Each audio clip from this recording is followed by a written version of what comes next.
this 26th Tuesday. I'd like to thank Mr. McMiniman for leading us along so nicely during my absences. And we had circulated, well, for the minutes, we know that Linda's not going to be here, Gary's not going to be here, and Lori Ann is not going to be here tonight. The first item of business, we circulated the minutes on February the 16th. Is everybody ready to discuss those? Make a motion to accept the minutes of February 16, 2008. I second it. All in favor? Aye. Aye. And at this time, I'd like to digress from the order with the permission of everybody on the committee. Our town administrator wanted to have a moment to talk to the budget committee. So is this a convenient time, or did you want to do it? It's always a convenient time. Oh, well, go right ahead. Mr. Bowles? Yes, sir. I know we voted on the minutes, but did anybody have any changes they wanted to make to the minutes? Oh, I'm sorry, I thought that That he we- asked. I thought we accepted them. Of what changes do we have? I'm just wondering if anybody did have changes. I didn't. I have a change. My on- assumption was there were none. Sorry, Ed. Well, usually the process is to What? recommend and then after the Okay. changes, or you do Okay. it the other way. The last page, next to the last page, I guess I had the statement that I had made that was just backwards in there. The bottom of page 11, Leo Fillion asked if it would be cheaper to repair the stones than to replace them, and I asked him, would it be cheaper to replace them than to repair them? Just opposite to what the statement said. Are there other improvements to the minutes? With that improvement, are the minutes acceptable? Accepted as amended? All in favor? Aye. Thank you, and thank you, Leo. Ed, did you want to talk? You're ready. Absolutely. The minutes will be taken by Erica. She views the tape and then writes the minutes from the tape. We have the last meeting, I guess we haven't received the last meeting yet, and then we'll have this meeting coming from her. Thank you.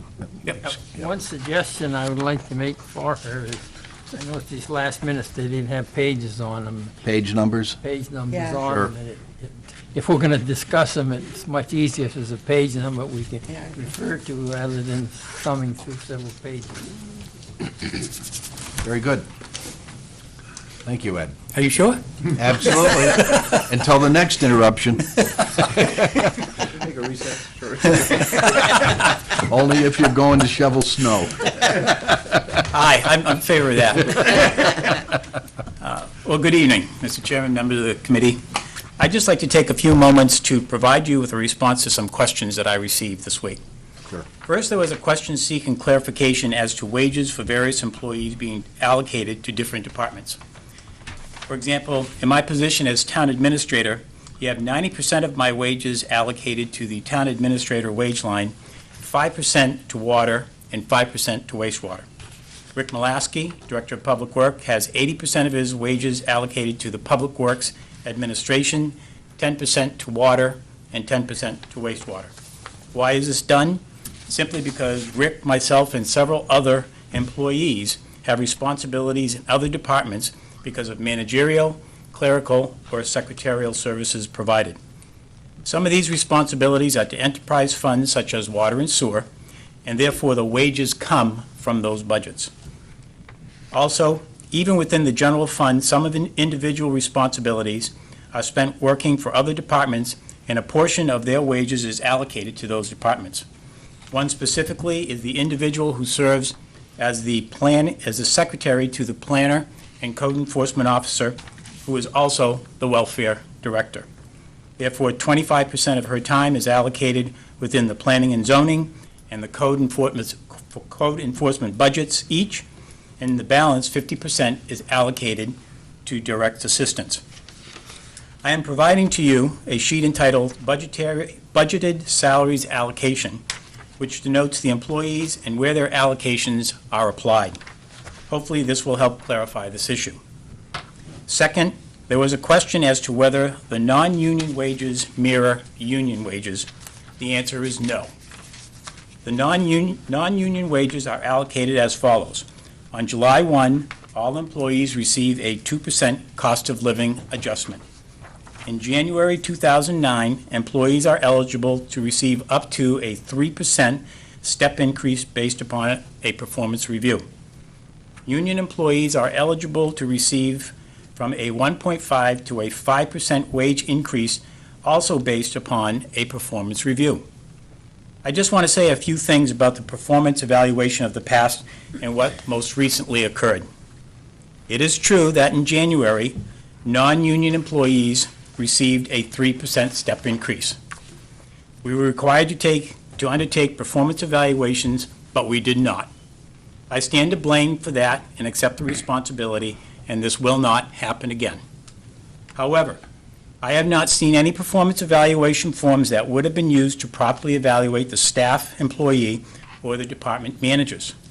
We will develop these forms and through the personnel policy define the means under which department managers will be responsible to evaluate all employees under their responsibility and eye of the department managers. I cannot speak to what happened in the past, and frankly, the past is behind us. Since I arrived on September 10th, I have been preoccupied with a myriad of meetings, ongoing programs, getting up to speed on numerous projects, and dealing with financial issues. Little did I realize, let alone did anyone make me aware, that performance evaluations needed to be undertaken. This will not happen again. Third, a question as to the supervision of personnel in building and grounds. The Director of Public Works and the Building and Grounds Supervisor supervise all personnel in that department. Fourth, there was a question as to whether there are other types of revolving funds that could be implemented, and the only other one that I can think of is a recycling revolving fund, but given that the town has a pay-as-you-throw program, that would not be beneficial. Fifth, a question as to enhanced revenues that may be considered by the council. I have asked, and I did this some time ago, I asked all department heads that take in fees for service to review those fees and recommend any restructuring or increase that may be appropriate. Also, within water and wastewater departments, a review of fees will be undertaken. And this will be brought back to the council, and we will review it, and we will implement as the council sees fit, and according to how they feel that we need to enhance those revenues. Finally, I'd like to address some items within the employee benefit budget. There was a question as to longevity and unemployment compensation, and both those line items still exist. I can only surmise that the question is, why have the appropriations recommended been reduced so dramatically? And the answer, quite simply, is that we are budgeting for what we need, and not anymore. As I mentioned to you at our Saturday meeting a few weeks ago, department managers, the council, and myself have been pretty meticulous in asking for only what we need, and the funding to both longevity and unemployment compensation are in line with that philosophy. Further, as I am sure you are aware, the Health Insurance Study Committee has recommended, and the council has adopted, that the town move to participate in the local government center health trust. This action will represent an annual cost savings to the town of approximately $278,000 from our current self-insured plan. In your budget, the amount appropriated for health insurance, as recommended by the council, is $850,000. Last week, during the budget presentation, Don Parnell realized that we were double counting health insurance costs for personnel in water, wastewater, TIF, and the library.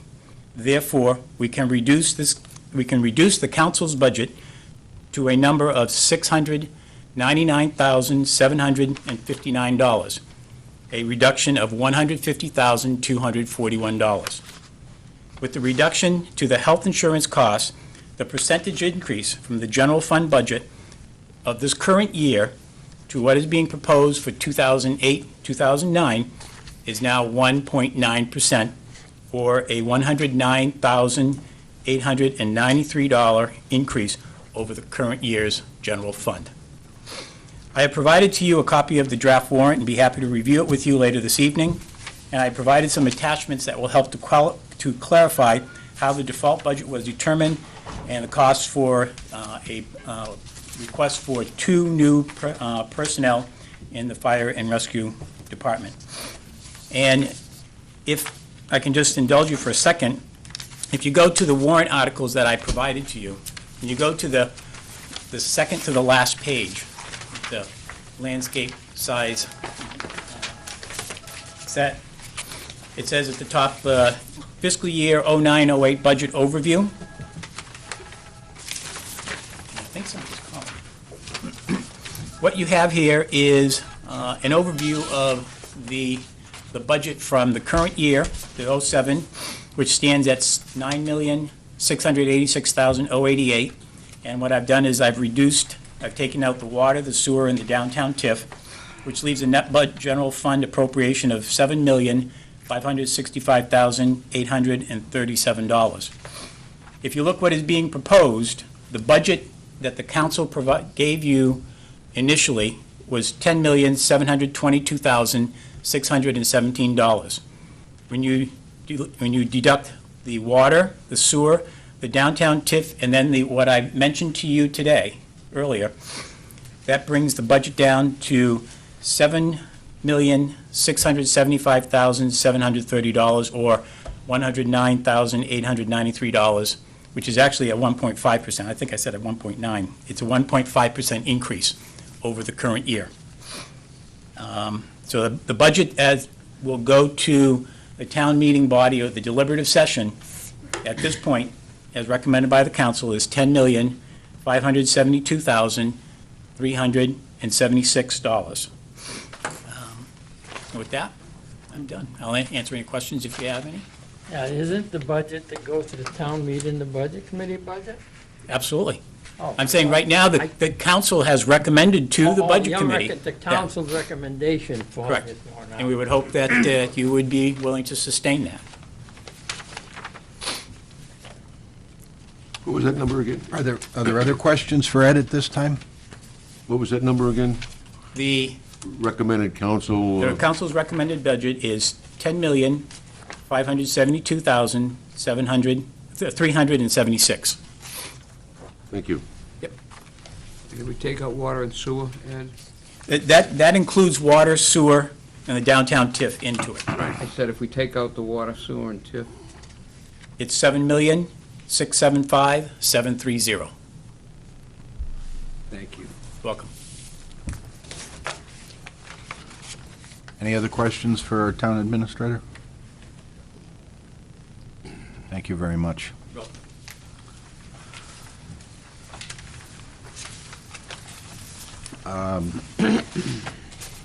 On the agenda for today's meeting, the next area for discussion would be direct assistance.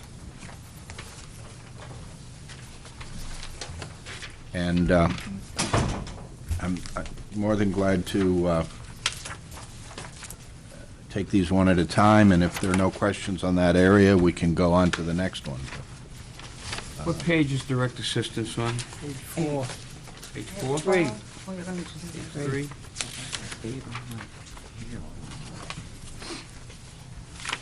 Oh, that's the old one.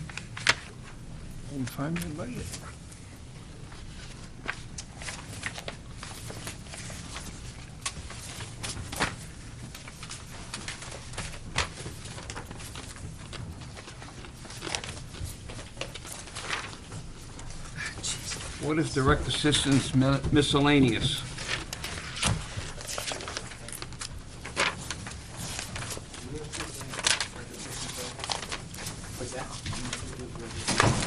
There's a,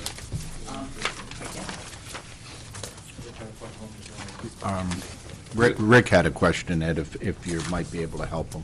I'm a problem child, and I know that. I know you are. I realized that from the day I met you. Line 01. My wife agrees with you. He calls me often. 01, 408, 315, 0043. Direct assistance miscellaneous. What it has, what that is used for is if somebody needs, one of the people in town needs to get gas to get to his doctor, or to get to work, the town provides a fund for that, it's $1,000 in there, for those type of things. And generally, it's not somebody that would just come in like, pop in, I just don't have enough gas in my car to get to Durham or something like that. It's gotta be somebody that we have seen on a regular basis, and we know that by providing them, the gas to get to work, they're gonna get a paycheck and be able to continue to sustain themselves without town assistance in some form, will help them out in that regard. I'm not at all familiar with the direct assistance program. Is that something we just do in Newmarket, or is it state directed? Oh, no, direct assistance, also known as welfare, in its euphemism, is a state mandated program. Each community has got to set aside some funds in some manner to be able to help somebody who is indigent in some way. And a person can literally just move into Newmarket yesterday and show up at the welfare office tomorrow to seek assistance. And by law, we're required to assist them. And however, it's just not a matter that you come in and you say, hey, I need assistance for X, Y, and Z. So you have to fill out a form, you have to bring in certain material, we verify information to the extent that we can to see whether or not, and there's also a budget sheet that is worked out by the welfare director and the individual, so that way we see whether, there's sufficient income for whatever they're doing or what they would like to accomplish, that, I live in an apartment and I only bring in $500 and it's $700 in rent. Those types of things, we look at that and see where we have to make up the difference, if that's what it is. Same thing with home heating, fuel, electricity, telephone in some cases, only if it's medically necessary, prescription drugs. If people come in and they meet the qualifications as regarding the welfare guidelines, then we're required by law to help them.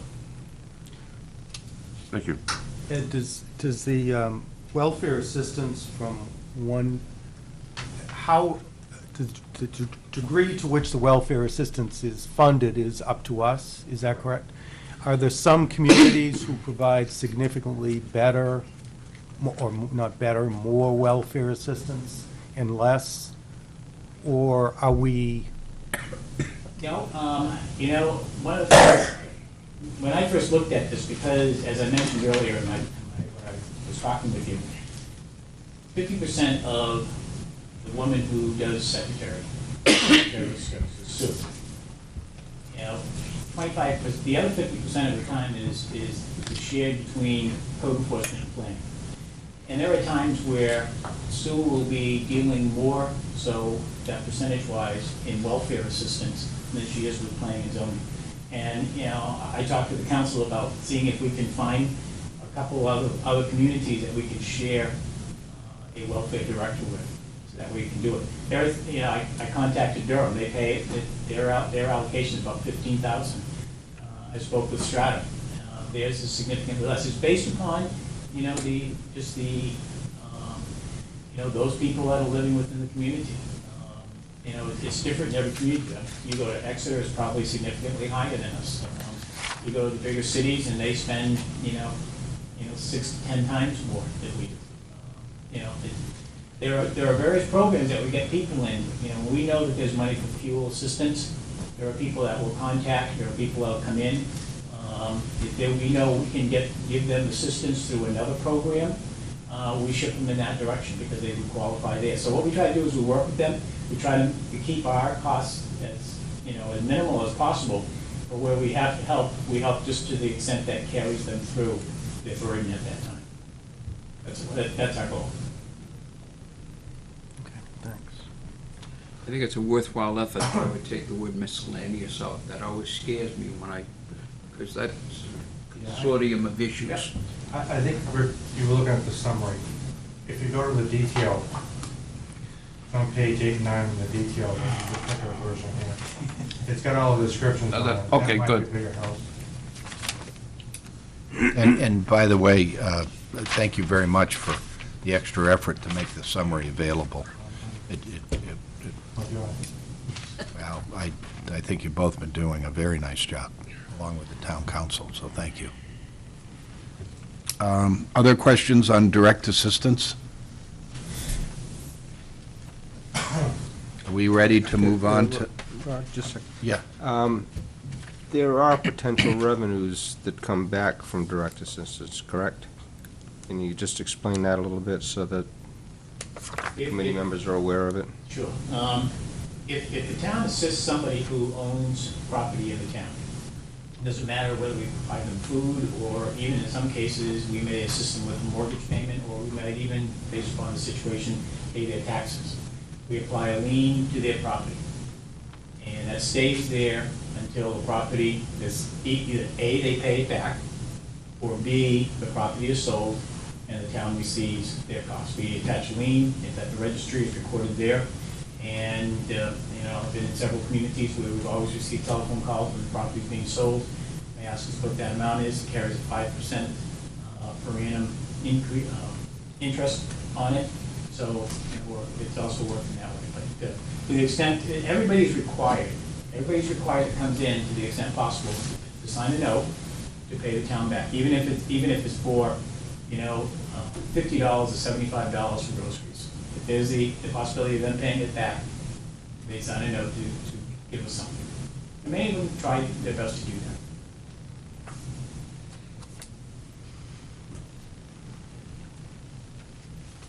Other questions on direct assistance? Are we ready to move on to the assessing, the area of assessing? Thank you very much, gentlemen.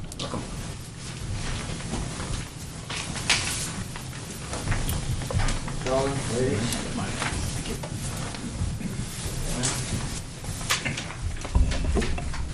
I'm the assessor, Andy Blaze. I've worked in town for several years. For those of you who may not know me, contracted with the town. I've been involved with the town in some form or fashion since 1978 or so I've been around for quite a while.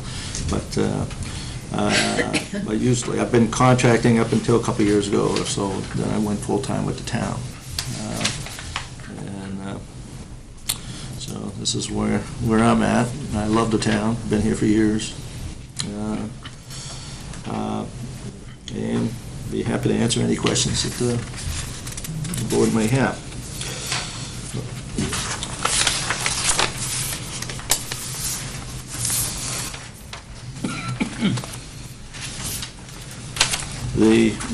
Does the committee want me just to go through line item by line item, or? Start with the full-time salary. Obviously, last year, in '06, budgeted was $82,000, adopted 79 plus. I did request $104,889. My vision for the assessing office was to have, I am now full-time, and I was hoping to have a full-time clerk or a data technician. My vision at that time was to completely separate ourselves from the tax collecting end. Right now, we share a clerk, half with the tax collector and half with the assessing. Part of that was to use that individual to help with the data verification process. Data verification, we have a policy in town to revisit properties at least once every 5 years, trying to revisit 20-25% per year, so that in the end of 4 or 5 years, we've already completely gone through every property. This helps to make basically our goal is to, it may be, it'll never be perfect, but our goal is to try to get as accurate as possible the data in our system. For example, last year we revisited 700, 800 parcels, and from that we probably gained an extra revaluation. This is value, not real money in terms of taxable money, but about $2 million. So it pays to go ahead and revisit these properties, in other words. I'm not saying that'll happen every year. I'm just saying that we do generally increase our assessment base as a result of that. Some cases, obviously, we don't always go up. We find errors that actually is a diminished value for property. We don't just look to go up, we look to make it accurate. But again, in our goal, we try to do that every year. My original goal was to try to create an office that was full-time, and the data technician was to go ahead and help out with not just the normal administrative work that goes on, but to also help out with the verification process, and this extra training would also be advantageous because the town would always have somebody in town, not just myself, that would be, even more knowledgeable than she is now. Unfortunately, logistics doesn't help me. My office is sort of, if I can use a real estate analogy, we're sort of landlocked from the hall. We're sort of in the back, between the administrators and the tax collector, and I'm sort of in the back. And really, I have to go through one of those offices to get to the hall, and people have to go through one of the offices to get to me. So, so even though my, the goal is there, I did agree. I think I sat down with the council. Well, I did sit down with the council and discussed it, and after I thought about it, I said, just not ready for that, because it's just wouldn't work. So we went back to the original plan of just having half a clerk and a full-time assessor. And that's fine. I can continue to work that way. I do need help because I'm not using this individual to help me in the data verification process. I outsource some of that help, by getting some part-time help in order to knock on some of the doors. And last year, even though I asked for 4,000 or 4,500, I was reduced to 2,000. Really wasn't enough to get me right up to where I'm supposed to be. I would kind of hope to get $10,000, to be honest with you. But that was reduced back to 4,000. And 4,000 just makes it adequate. The 10,000 would have got me a little ahead of the game, so I would have been a little bit more cushioned. So next year I wouldn't have to be hard-pressed in trying to finish the job. Because our reval date, which we are obligated to do once every 5 years, is 2009, or 2010 actually, even though we did it in 2004, which would have been 2009. So between 2009 and 2010, I have to do a revaluation. Now, that means another year or two at best. And that, so the 4,000 that we have earmarked is fine, but it's really minimal. I have to, you have to have that. But When you do this 25% each year, yes. that doesn't actually go into the tax rate, does it? Or do you wait until you get 25% and then put it in all at once? Yeah, no, good question. The verification process has nothing to do with adjusting base rates. It's not a process of reevaluating. It's a process of checking the data, making sure that if we have you down for 2.5 baths, that you do have 2.5 baths. If you only have a bath and a half, then I do make that adjustment. I say, well, okay, made a mistake, we'll correct it. But if I have you down for a bath and a half, for example, if I can use that as an example, and you have 2.5, well, that's a mistake that we should have got you. And we're going to make that adjustment as well, and which is going to add to it. That's what I meant by, and most of the value oftentimes is captured by a basement that's now finished that wasn't finished last time, or an attic area or second floor area that wasn't finished and finished. The bathrooms don't amount to a whole lot, obviously, but extra space, extra living area does, And sometimes it's a question of catching an error on the measurements. We remeasure everything, I had an individual that called, for example, he said, geez, what happened? I never did anything, obviously, I get all of that, but and then you get, well, you enlarged your deck from what I could tell, it's now, 12 by 16, where before it was 8 by 10. Oh, yeah, yeah, that's right. Oh, yeah, well, he probably never got a permit, but he enlarged it, you know. I'm not saying whether he did or not, I'm just saying, you know, we capture these things. Then, you know, of course, then it was the excuse of, well, they couldn't possibly, because the gentleman never really measured it. I said, well, somebody measured it, because we got it, you know what I mean? So these are the things we capture. This software, 7,400, is that just a one-year thing, or is that? Yes, yeah. Oh. I Yeah. guess this whole software business is, there's so many different sections of software, and I thought we were gonna have somebody that trying to put it all together so all software would. Yeah, part of that, Leo, is that you know, we got an internet, Vision itself, you know, is a provider for the assessing, you know. And they provide, you know, the updates and everything to do with our software, so that costs an annual maintenance fee. They also provide our internet providing a service, you know, so, which is something extra, which is another fee, you know. Now that we've gotten into the internet, it's one of those luxuries that we can almost can't do without anymore, you know, because people, they've gone to love the idea of, I can go right on the internet, I can find out what my assessment is, I can find out what my neighbor's assessment is, and to be honest with you, it pays off, because you know, these people will either call me or address it to me, and they'll say, hey, you got an error? I love it, I'll correct it, because that's exactly our goal, we want to correct it. For those who are not calling, we're going to go knock on your door, you know, but, and we just, you know, we just keep pegging, you know, that, you know, again, our goal is to, the accuracy of data, and all of that plays a part. The $7,400 is just cost of doing business, you know. But as part of this same, what you have now, it's not adding anything? No, nothing extra, it's just an annual, regular maintenance stuff. How many people in the assessing office Myself, and a half a clerk. and a half a clerk? Yep. So that comes under the full-time salary, is that it? Yes, sir. I'm the full-time, and the clerk is the half-time.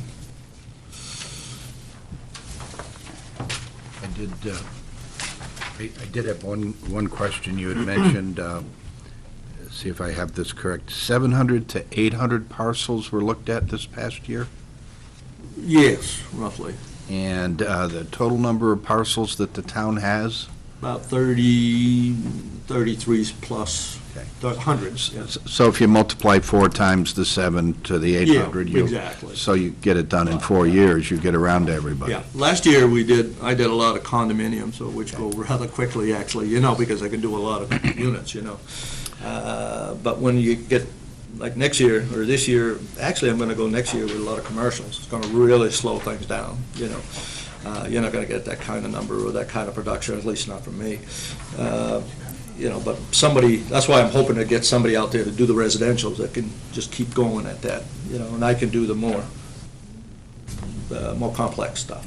And then, I think Leo had asked, and you pointed out, that when there's a discrepancy, that you make that adjustment regardless of which direction it goes. If it lowers the property tax for the individual, you make the records correct. That's correct. If it raises it, you make the correction Exactly. at that time. That's correct. Okay, so then at the end of this cycle, we're all set. We don't have to incur a large expense to come in and do a reassessment of the community. That's exactly right. It's That's all our goal. done. It's all done in a smooth cycle, and, okay. That's right. Yeah, at the end of the cycle, come 2009, our data should be reasonably accurate. Obviously, we're already maybe 4 years removed from the first first people. Right, but right.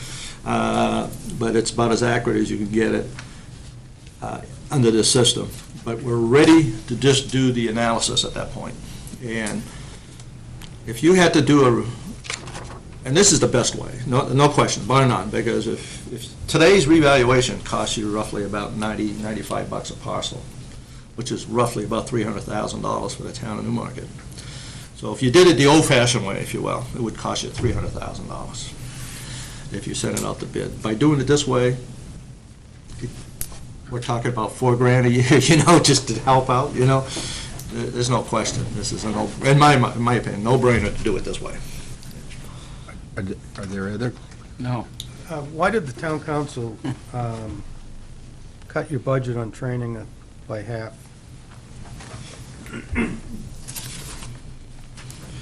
The training or the part-time salary or You said training. training? You asked for 1,000, the town administrator said 1,000, the council said 500.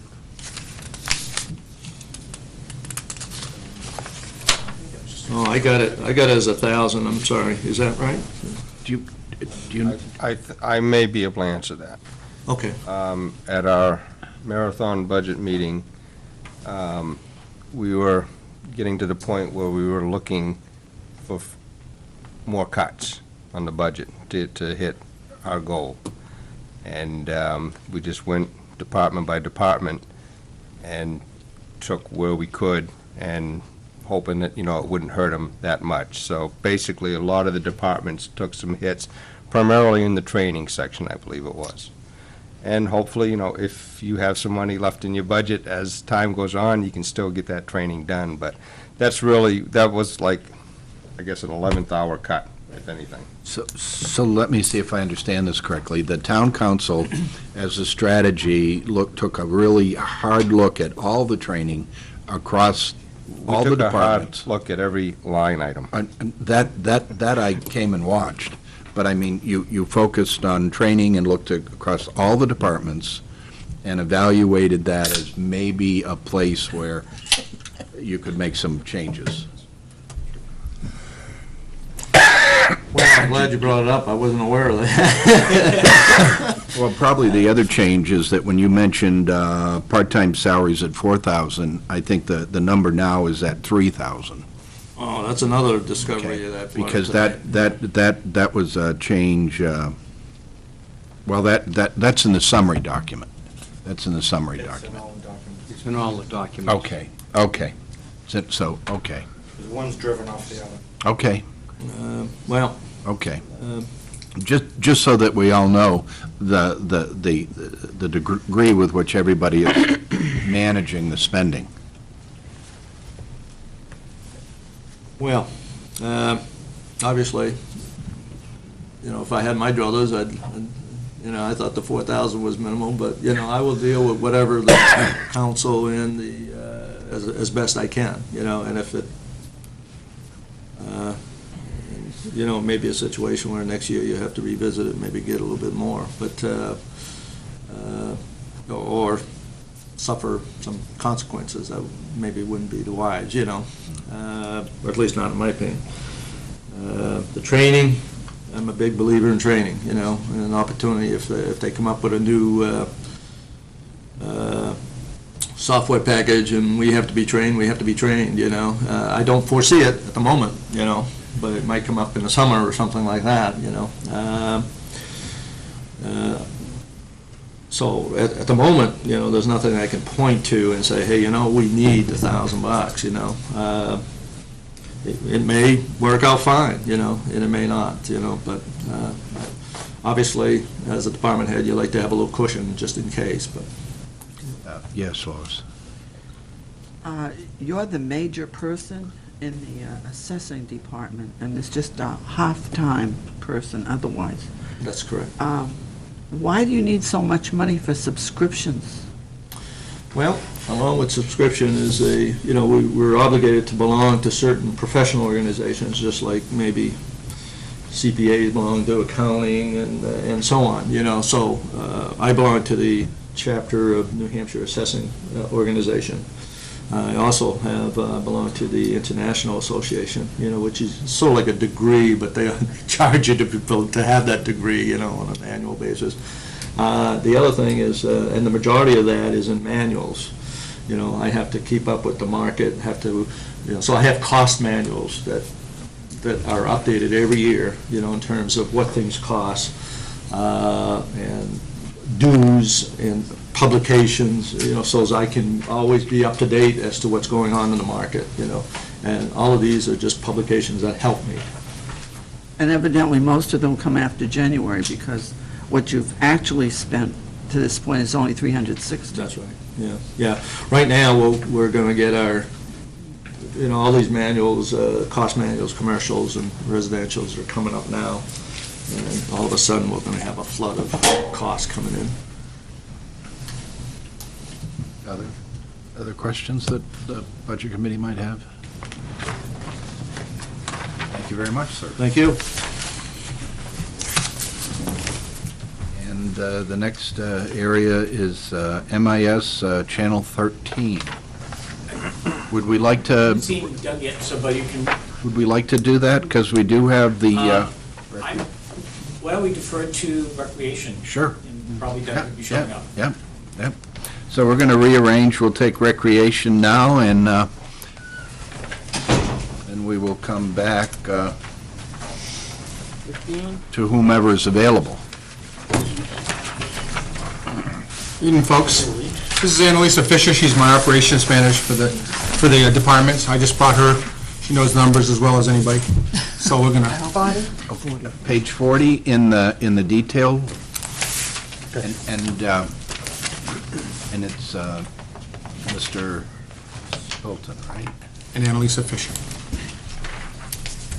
Jim, for those of us who've lived in town a little while. Yeah. And it's Anne Marie? Annalisa. Annalise. What page in the short form? The short form, I didn't find that page yet. The short form is on 15? Thank you. What I'm looking at. 15 is, yes, recreation. Page 15 on the short form, and page 40 in the encyclopedia. Okay. Would you Get open. like to open? Sure. On most of the line items, if you look at them, except for full-time salaries, you'll see that most of the percentages are either zero or less.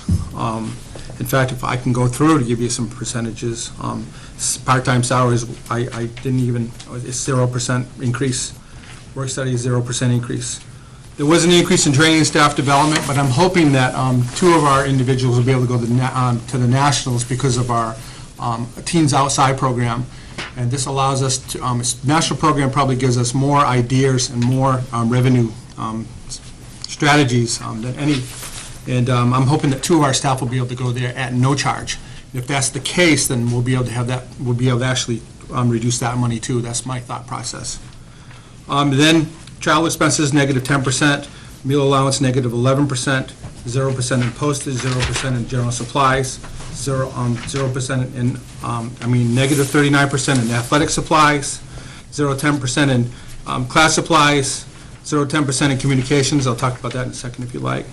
0% in electricity, a 5% increase in dues in subscription, a negative 40% in advertising, and the reason why we have negative 40% is we're going to have one brochure completely funded by a donation or an individual for advertising. And this is the first time we've ever tried this. We already have the advertising being paid by, the postage being paid by local sponsors. But this is a huge step for us because we're talking about a $5,000 sponsorship. So I was going to let you know how that works, but that's my process, my thought process. A negative percent in equipment and maintenance, a negative 42% in printing and publishing, and that again is because we just talked about, because of the brochure. Negative 2% in buses, negative 41% in equipment purchase, 0% in summer camp, and 0% in teen camp. There is an increase in the Sunrise Sunset Senior Citizen Center. I added 21,000. I'll tell you exactly the amount of money, so we can talk about that if you'd like. 21,249. That's correct. And for that is, I want to get this new facility off to a start where we'll get its feet on the ground, get some activity going on, some things going on, and I believe that also there'll be some revenue that will be generated from that too. However, I think the thing is that once you get a new facility and you're going to open it, you got to do it right the first time. So that's my process thought. That was one of the reasons why I went and cut as many, in many areas as I could to balance that percentage out, even though it was a little bit higher, to allow us to be able to, allow us to have this new facility in there and still keep somewhere in near a budget that would be close to what it was last year. That was my thought process on that. What does that activity center entail? The Activity Center will have activities that will go on Monday through Friday, I hope someday to Saturday. It will be Meals on Wheels activities, of course. There'll be congregate every day, 5 days a week, where individuals can come in and eat meals, as well as us programming that with recreation activities for 55 and older. And that's the process that we're looking at right now. Oh, that's the sunrise, sunset. That's correct. That's correct. We also, special events also was negative 18%. And that's looking up for sponsorships right now. We aren't paying for the fishing derby because the fish are being paid for by sponsors that we've been working on. The other thing I wanted to let you know is that out of this budget, $219,374 comes in revenue. That's a huge percent. How much is revenue? $219,374. That's a conservative estimate in my mind. I believe it's more than attainable. So we're really talking about an expense of $200,000? That's correct. That's right. That's correct. Yeah. Yes, Bill. May I ask questions? Yes, certainly. I have a couple of questions. I'm not that familiar with the recreation department. Sure. Well, what percentage of the residents in Newmarket utilize the recreation department? I would say that probably, except for summer camp, there's 60, we have 400 kids in summer camp, 60 are non-residents, the rest are residents. But I would say probably around 90%? 90% are residents. 320 is 90%? 40, I mean, is 340, in the summer camp, 340 kids are residents, and 60 are not. They're non-residents. so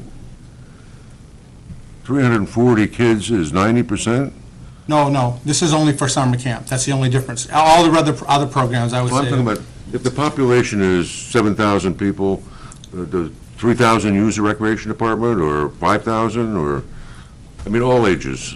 I don't know the answer to that question. That's a good question. Okay. I do know that, again, we based a lot of our usage, except for like Hershey Track and Field and things like that, on fees and charges, user charges, so. Okay, now, the next question, many towns I've lived in my lifetime, the recreation department was a enterprise fund. And I was having that discussion with David Byrd a while back. He said he spoke to you a year or two ago, and you indicated you could run the recreation department as an enterprise fund, and you just hadn't been directed to do that. No, it was a theoretical question, and it was less than a year ago, actually. Him and I had the discussion out in the parking lot. Two things. I told him it would take like 5 to 7 years for something like that to happen. However, and then we do have a revolving account, which is technically an enterprise fund, I guess you could say. But there was two things that I alluded to him that needed to be looked at. One was the marginalized groups of individuals, whether it's the poor, or there was individuals with 5 or 6 kids, or whether it's the seniors, or whether it's the teens, had to be looked at as a population that had to be somehow subsidized. And also, when I had talked to him before, is that the salaries of individuals that was found, and the reason I brought this up was because I'm working on a thesis for this in my master's thesis at UNH, is that most of the time, individuals who have their salaries as part of a general tax line item, and the rest of the funding that takes place is programming that's basically based upon the enterprise fund, do far better. Because what happens is they're not running for their life, trying to for every dollar, try to make the dollar to save their job, but they're trying to basically build a program that basically sustains the stuff above and beyond those things. So that was the discussion we had. Next question. I've heard some numbers bandied around, and I don't know whether they're accurate or not, but what's it cost to send a kid to summer camp if he lives in Newmarket? Okay, good. It's $335. And how many hours of summer is that? It's about 7 hours a day, 5 days a week, 35 hours a week. For How 8 many weeks? 8. 8? 7.5, I'm sorry. So, $1 an hour? It's more than that. I don't know if you broke it down this last year. It's a little more than that. Pretty good deal. I'd like to, that's a great question, and I'd like to talk about that. The idea of the summer camp, the way it is, with the low amounts, I stole the idea from Raymond. It was the Walmart of camping. And what happened is this. The increase of numbers that you have, and you get all your money up front, which is very, very rare in a camp. What happens is usually you have 8 weeks of camp, and a lot of places what they do is they do 1 week of camp, then you pay the second week of camp and the third week of camp, and the numbers would go up and down. This way, what happens is the individuals, let's say I had 5 kids, and what's the amount that you said? $335. $335 per child, and all 5 of those kids would pay that amount. No sliding scale or anything. That's what they pay for that group. And what we look at is that the numbers before we start camp, let's say it's the 28th of June or maybe the 27th of June, we have all that money in hand, so we know exactly what we have for staff, what we have for equipment, what we have for everything as far as overhead's concerned. And we have all of that money, and what happens is it allows us to be able to expand the number of actual participants, at the same time give individuals that are residents the ability to have a lower price, but at the same time have volume. It works out very, very well. In fact, it probably makes around $12,000 above and beyond where we are as far as the subsidizing, because it probably subsidizes some of our other programs that we have because of the amount it is. If you take that and change it, and let's say go up $30, I think that what would happen is your numbers would drop. And the reason why they would drop is individuals couldn't afford that $450 where it is. And you're right, it's a good deal. It is a good deal. But the number, as far as the sheer volume, it makes sense. Now, since then, Raymond broke their own rule, and I watched what happened, and their program basically fell apart in the fact that they didn't have the numbers. They didn't have 300 or 400 people. But what they were doing is allowing people to go in for a week, or in other words, giving some leeway for individuals to do those kind of things. And the program basically didn't hold. And my feeling is that with something that's working so well, with the numbers that we have, even though it is cost some money, we're still making money. And I think that's probably it's a very good thing for us. And we're also servicing a lot of kids. If we were 60% non-residents, I would think it'd be crazy. But when you have 60 non-residents that are actually subsidizing some of the things, some of the programs that we have for. What do they pay per hour? We have that. They pay $460. $1.25 an hour? $1.50 It's an about hour? $130 more than the other. I don't have the breakdown like that, I apologize. I do want to make one other comment about it, if that's all right with you, Jim, is they go on field trips twice a week, so parents have to budget for those as well. That's not part of the cost of camp, and that's Right. $30 to $40 a week more for them to do that. Right. So The then bus- that gets expensive. The buses that we have, we broke it into day camp and buses, as far as, and the part-time salaries, of course, is also that. And most of the part-time salaries that you saw in that large number is, we have 50, 60 counselors. The individuals it allows us to be able to have that amount that's upfront, and then the parents pay that $25 to $30 or, whatever it's going to be that week for field trips per week. And they usually pay it either an all-inclusive, all upfront, but 9 times out of the 10, what they do is they pay it every week, week to week, before Thursday or Wednesday, I think it is. Have you ever considered mean testing? I mean, to give you an example, and I'm, like I said, I'm way out of date on this kind of stuff, but my children pay $10 an hour for a babysitter. I mean, we're talking about a recreation program that's providing all kinds of things, and they're getting it for $1 or $2, whatever.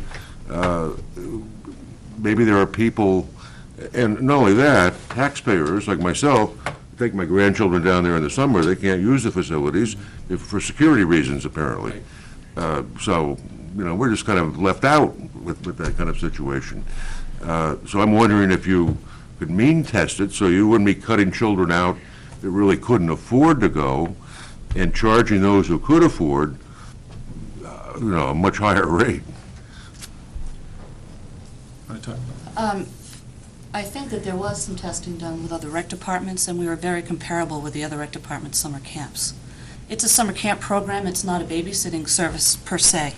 I know it's $10 an hour for babysitters, but it is a community recreation program that we want all the children to be able to participate in.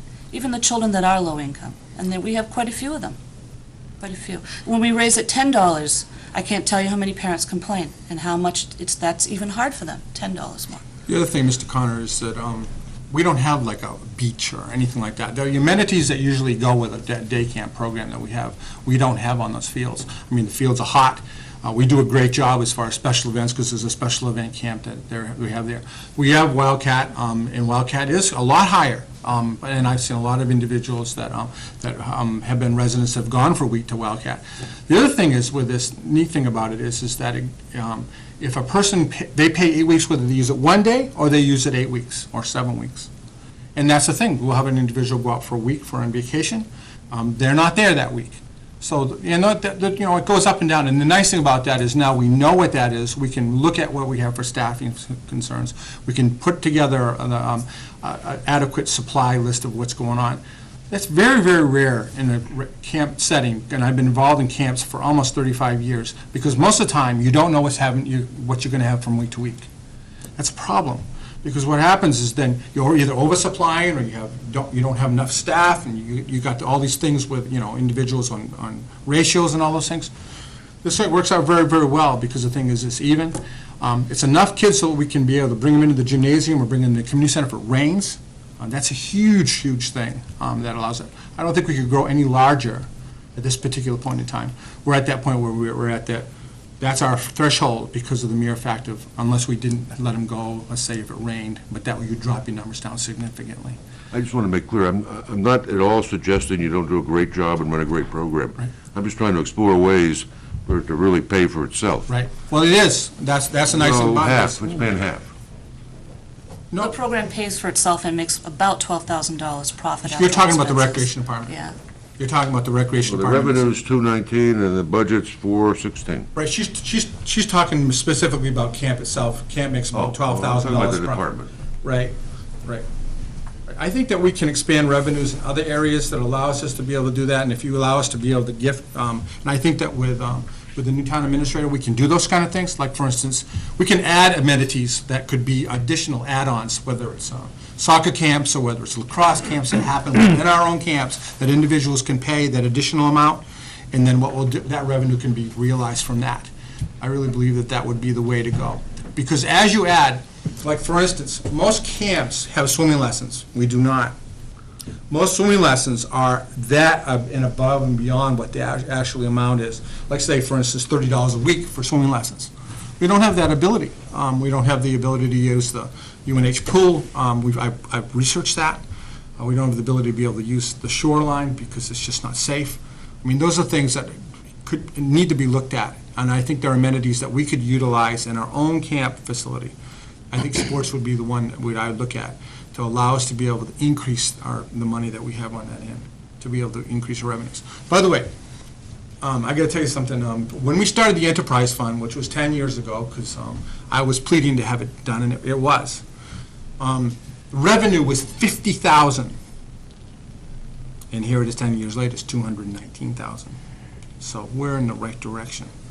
And the thing is that if you, I think the thing is that if we look at that marginalized groups and somehow come up with scholarships and programs to allow those kids to be able to run, because that's something that's very, very important.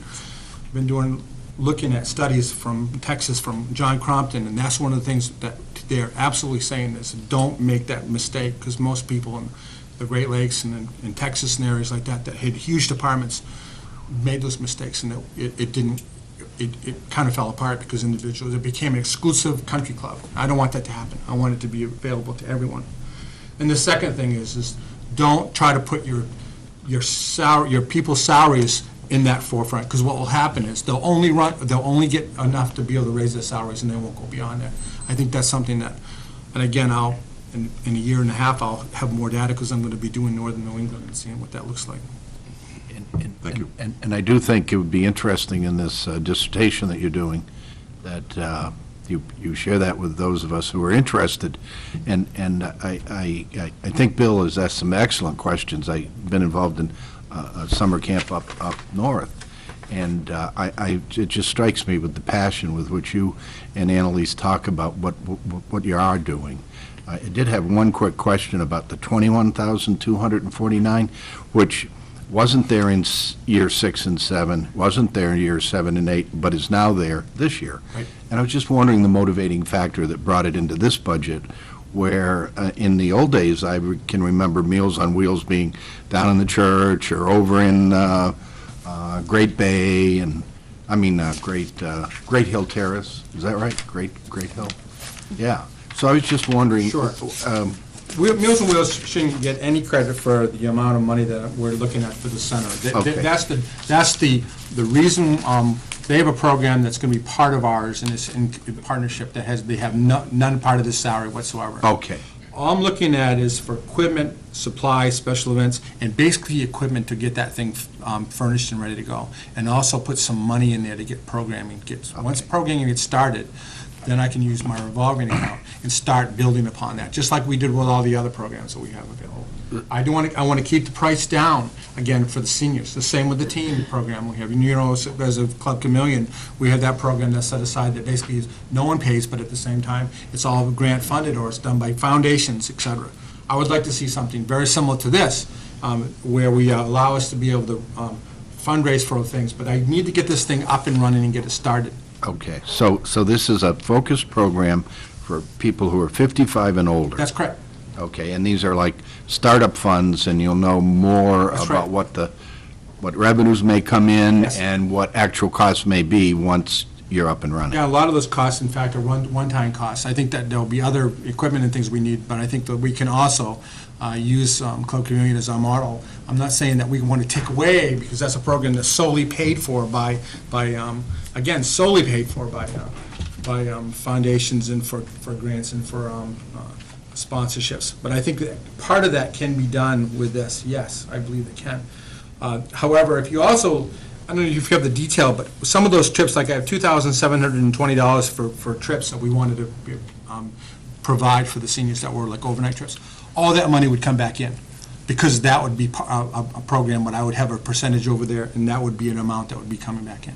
I can foresee that out of the $10,000 that we had set aside for programming, that we'll be able to have some of that money, that we'll be able to do that and realize that. It won't be as much as like camp or programs that we're making available, like sports programs. Like right now, just to give you an idea, what does it cost for us for T-ball? T-ball is like 5 and 6 years old, and we're charging what? I think it's about $35. $35, and the kid gets a hat and a shirt, and then they run it for 6 weeks. I'm looking at something that will probably be a lot less than that for seniors, to make that available for them. But at the same time, they'll be, and whether it's through grants, we have a grant right now that we have for Tai Chi that we wrote out for, that our friends at Newmarket Recreation wrote out for. And those are the programs that I would like to see increase as time goes on.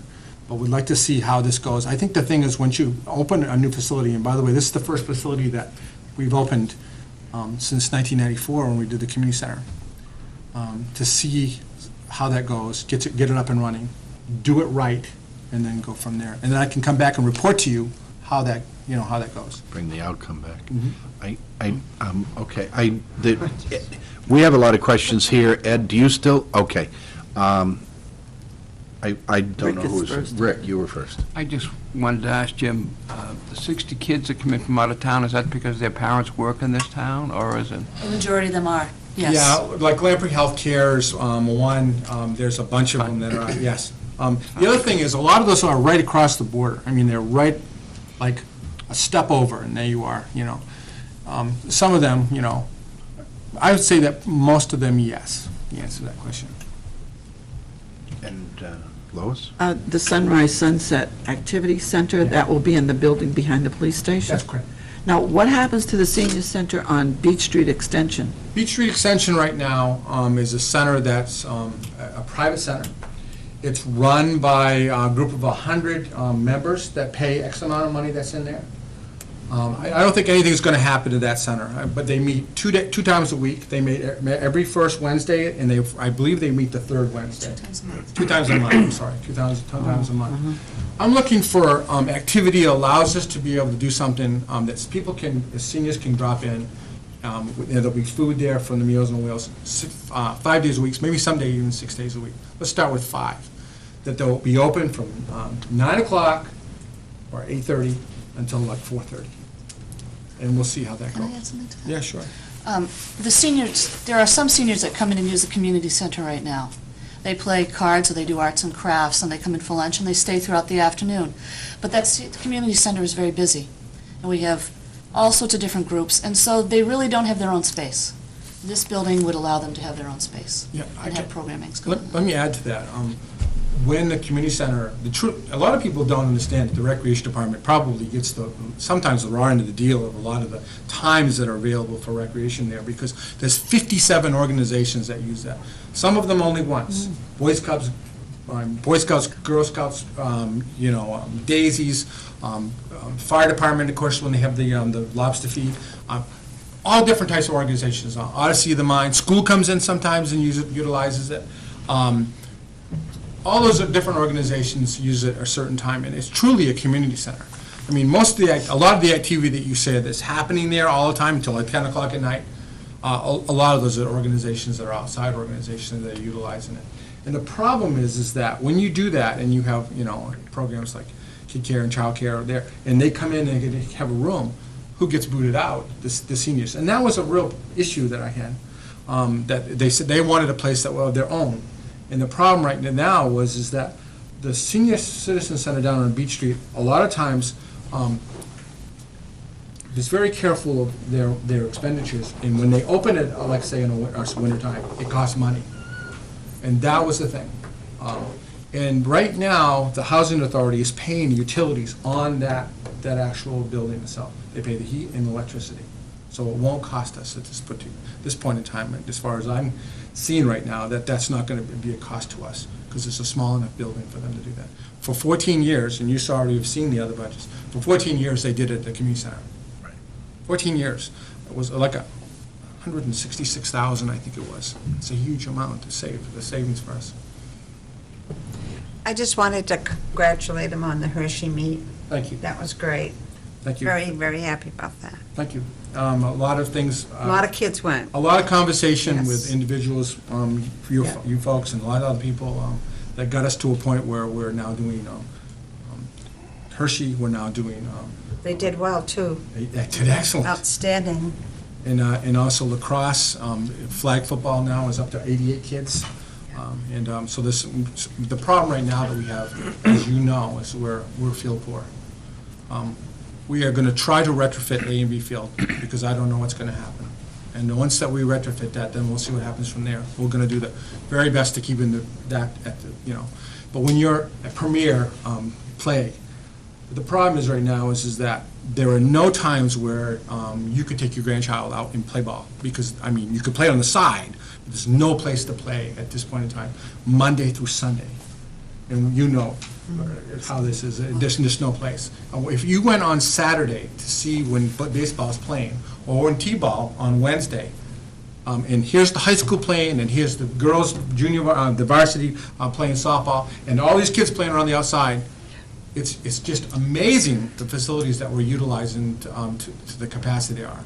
And that's the other thing, is I can't tell you, like, all those programs that we're running that are NYAA, even though NYAA has their own budget, we still, again, support them, whether it's in training or helping them with facilities.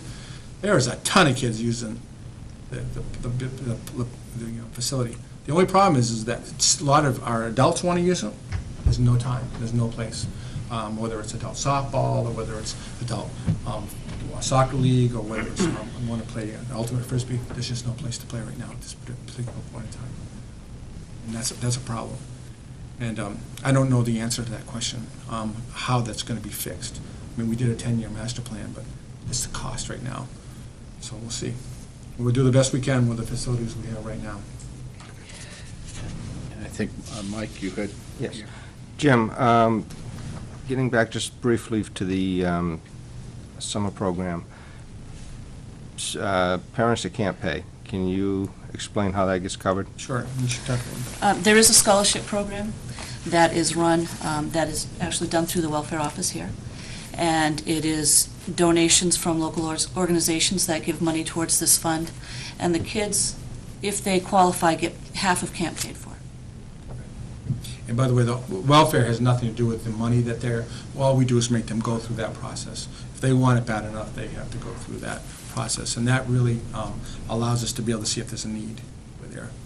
And then we try to meet that need. We've been incredibly blessed with groups like Polish Club and Friends of Sons of American Legion, the American Legion, and the Eagles.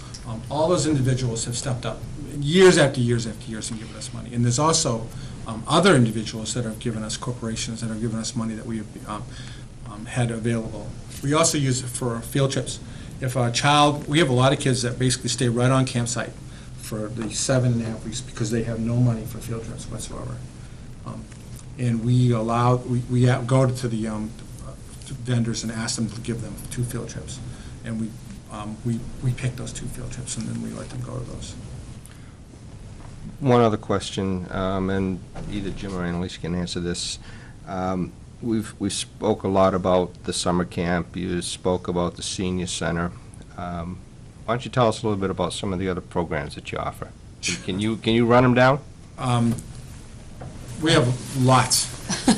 I mean, because, we're talking roughly $200,000 of taxpayer money going towards these, so We have 136 programs besides what we have available. That's actually, that's the camp programs. You want to talk a little bit about? Yeah, we have a preschool playgroup program that meets 5 days a week for 3 through 5-year-olds. And we have 12 children in each of those classes. We run preschool sports programming, so we're taking those 3 and 5-year-olds and playing t-ball and soccer and polo ball and those kind of activities to give them an introductory sports class. We work with after-school programming anywhere from math science classes for the kids who are maybe not be athletically inclined. They have their science projects and different things. Hip-hop dance. We do anything, ballet, we have a large ballet class. Hip-hop is a class we're trying to bring in for the kids who want to do something a little more modern. Let's see what else we've got here. We have a peek book class, which we added, and that's for kids under 3 years old, because we didn't have anything going on for the toddler age, so that's a class that's just started now. Open gym in the summer, in the wintertime, so the kids can come in and actually use the big room. Yeah, we have a Friday hour where they can come in and just play together, so that they're having a socialization time. Is that book available for people to pick up? Absolutely, I they're mean, all I in don't the think front. you have to go through and list tons and of itemize things. every little thing. If you hold that book up so people can see what it is. It's right at the front desk of the community Yep. center, and it's got everything in there. I believe there's somewhere outside the door, Yeah, I was too. going to say that, yeah. And so this, which is for youth, all the youth, those that can afford and those that can't, you're looking at starting the beginning of another program for people who are 55 and older, That's correct. so that the opportunities might be for that age Right, group also. we have adult programs now, we have ballroom dancing and things like that, we're starting to open those up to allow us to be able to do those things in the room. But the problem I have, like I told you, is that Recreation Department is being very careful of not stepping on the feet of Boy Scouts, Cub Scouts, Girl Scouts, all those other groups. I think that those are groups that need to stay in the center and be there. So we can basically try to fit our programs around their activities. We don't get the prime times, unfortunately. But that's okay, because that's the way it's supposed to be. That was the way it was set up, as a truly community center. I think that people, know that, but probably should need to know that. It's not just all recreation program going 24/7. It's just not happening that way. Are there other questions from the Budget Committee? I just have a comment. Sure, Al. And I'm brand new to the Budget Committee, but I'd heard a lot of, even prior to this, lack of understanding about the summer camp program and what it costs and how much people pay and so forth. And I appreciate the clarification and the understanding that it's funding itself. And I hate to think about what those kids will be doing during the summer if they weren't there. And I also think you folks are coming with solutions in a given budget rather than looking for a budget that we can't afford. Right. And it seems like you're just very successful, so. We have over 100 teens in that camp program. And like you say, I wonder what would happen if those teens were on the street. And again, the other thing is that we have a skateboard park out back. There's a reason why it's out back. So I can keep an eye on what's going on out back, because plus they can drag themselves in after they're all bloodied up or whatever it is. But at least I know that they're, and by the way, it's one of those ones, a lot of times what happens, individuals put like skateboard parks way, so far away that no one knows what's going on with those. I have a camera on them. I know what's happening. I'm sitting in my office. I can see what's going on. And if there's a bike out there or there's something going on, guess where I am? I'm out there. And I think that's the thing that you need to be able to do if you're going to make those investments. If you want to see those kids that are those kids that, want to be a part of something that, how do you say that? That's exactly what I was going to say. You're keeping them close to us, so we can be a safe zone for them. They can come in the community center. They can be there. We have so many kids after school hanging out there now. Club Chameleon's been a big part of that as well. There's 220 teenagers involved in that now. We started with 40. That was just recognized nationally as the #1 program in the country as far as that goes. So that's very exciting for us. You're bringing them to us. We're able to work with them when they're close. If they're running around, they're not coming to us because we're not cool enough. We're doing things to bring them to us. And that way they're staying off the streets and they're staying out of trouble. And the neat thing about Club Chameleon, too, is not only do all the sponsors, all done by volunteers. And that's very similar to like the Newmarket Athletic Association and the same with the coaches. These individuals, there's like 8 or 10 or 12 of them, and she lives at the center. I think there's a bed somewhere there. Where she basically is running the program after it gets done with those kids. And on the weekends, 1 weekend a month, sometimes 2 weekend a month out there doing activities. And they're out there, 20 at a time doing things. And the other thing is working with you in the University of New Hampshire, getting a tremendous amount of expertise from them, their outdoor recreation in other areas. So it allows us to be able to utilize a resource that's right down the road from us. And the community service piece, it's pay it forward. They know that they're being given these trips. They pay it forward. They work within their community. They do festivals and road races. They work at this farm that is trying to become an environmental camp for children. So they're constantly paying it forward. So it's not just being given. You're also teaching them to give back to their community and make a difference in their own world. There are other questions from the Budget Committee? I think it's obvious from not only the passion, but with the intelligence and expertise that you speak of, that you really are helping to build the Newmarket community. And there was a small story that was shared with me once by you, Annalise, about a young man who was, I shouldn't have even said which sex, was invited not to go to school for a while. And I understand that found a place over in your program and was able to continue and then go back to school. And I think that's what you're both talking about, is you're touching lives and you're saving some of these young people. And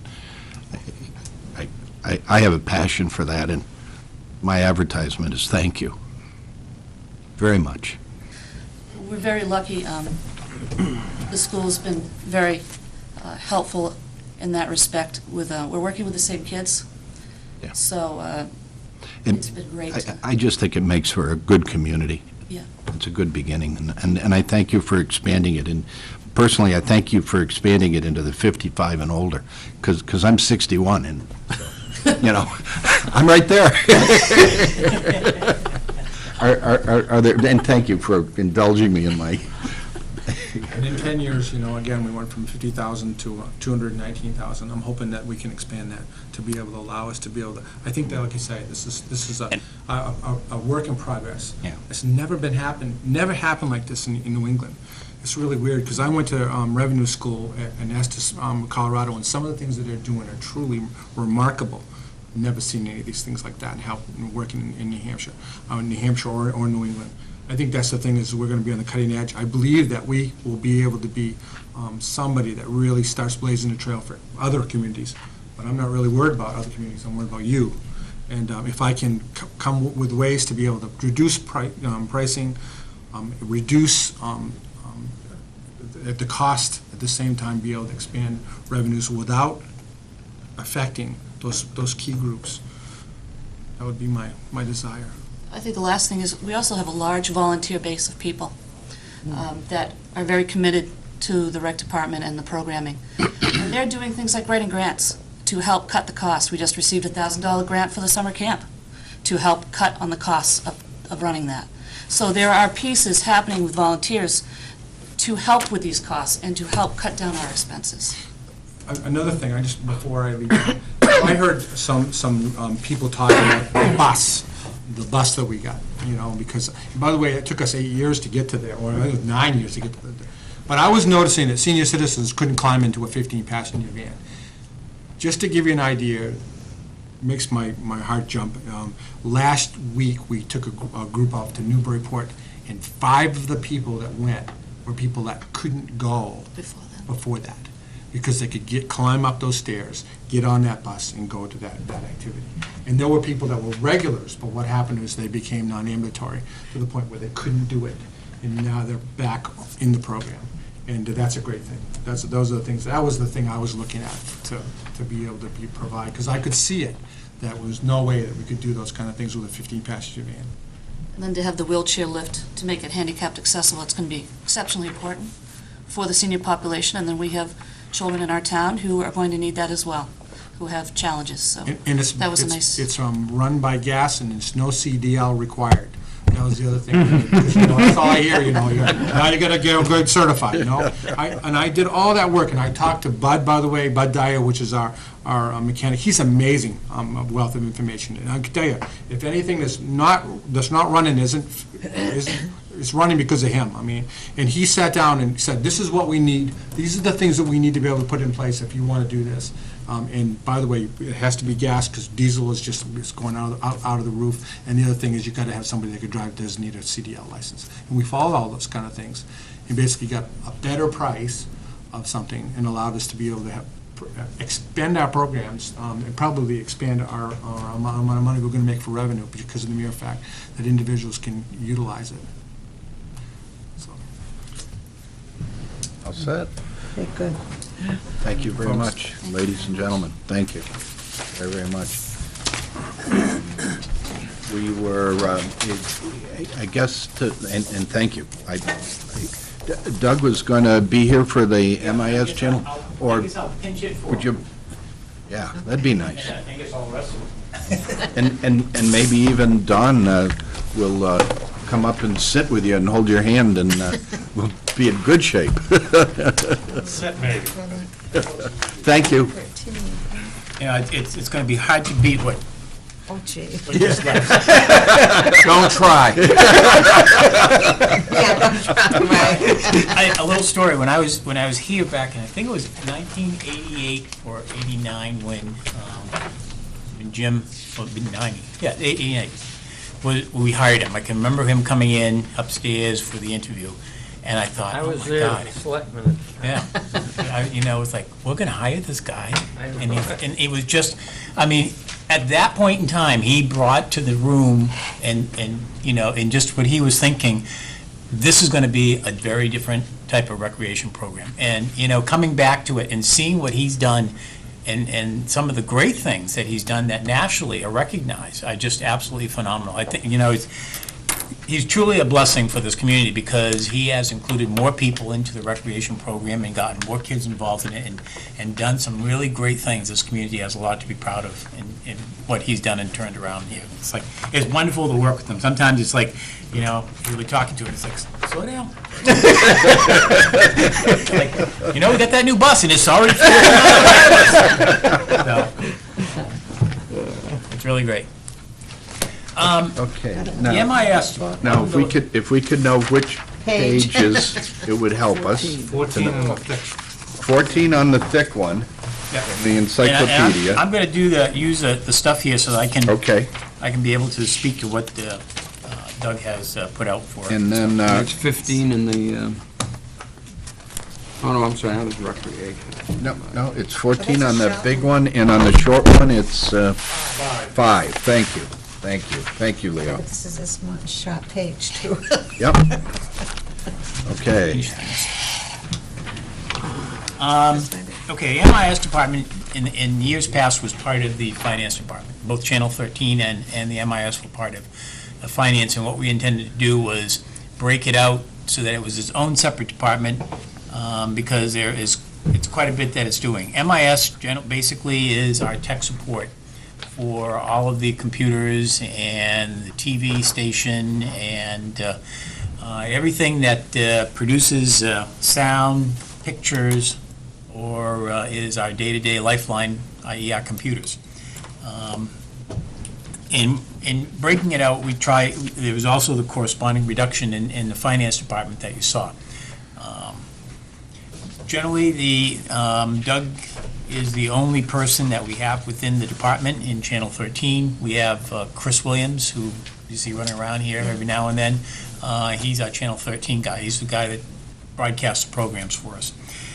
General supplies in the MIS department basically deal with the battery backup, surge protectors, keyboards, monitors, the mice, the ones that run around, cabling, power strips, tape backups. Basically, that's what's generally included in that. Software maintenance, the MuniSmart system, and the GIS are in this line. Yeah, the MuniSmart, the GIS, and the Laserfiche, and our cost for software maintenance are all part of this line. Repairs and maintenance is basically the memory upgrades to, for our hard drives, printer repairs, and any and all phone repairs that we may have that may come about. Software licenses, basically for Adobe PDF, so we can, we all receive a lot of that, and we produce a lot of that out there, so we have license for that, the Laserfiche and the GIS.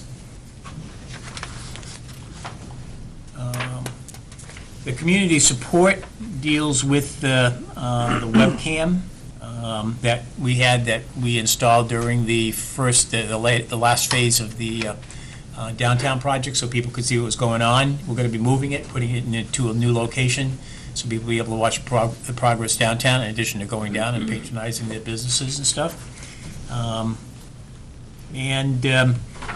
The vendor support is for emergency phone and computer support that might be outside of what Doug is able to provide. I know during the period when the CIP was meeting, there was different discussion about money being put into the budget that was basically put in and taken out, put out and taken in, and things like that. We have $10,000, and basically that is to change out 7 PCs. We have approximately 72 computers throughout the community, and we try to do is rotate them on a yearly basis, so that way we always have good equipment. Computers only have a certain lifespan, they say, but what we try to do is maintain them, and the ones that are the oldest are the ones that get swapped out and new software added in.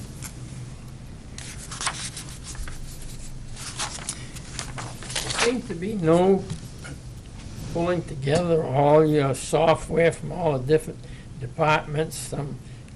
When one department, for instance, assessing, says they want to put something in to make sure it's compatible with everything else we have, or how, I thought that's what this was going to be, to try to centralize. Yep, that's, well,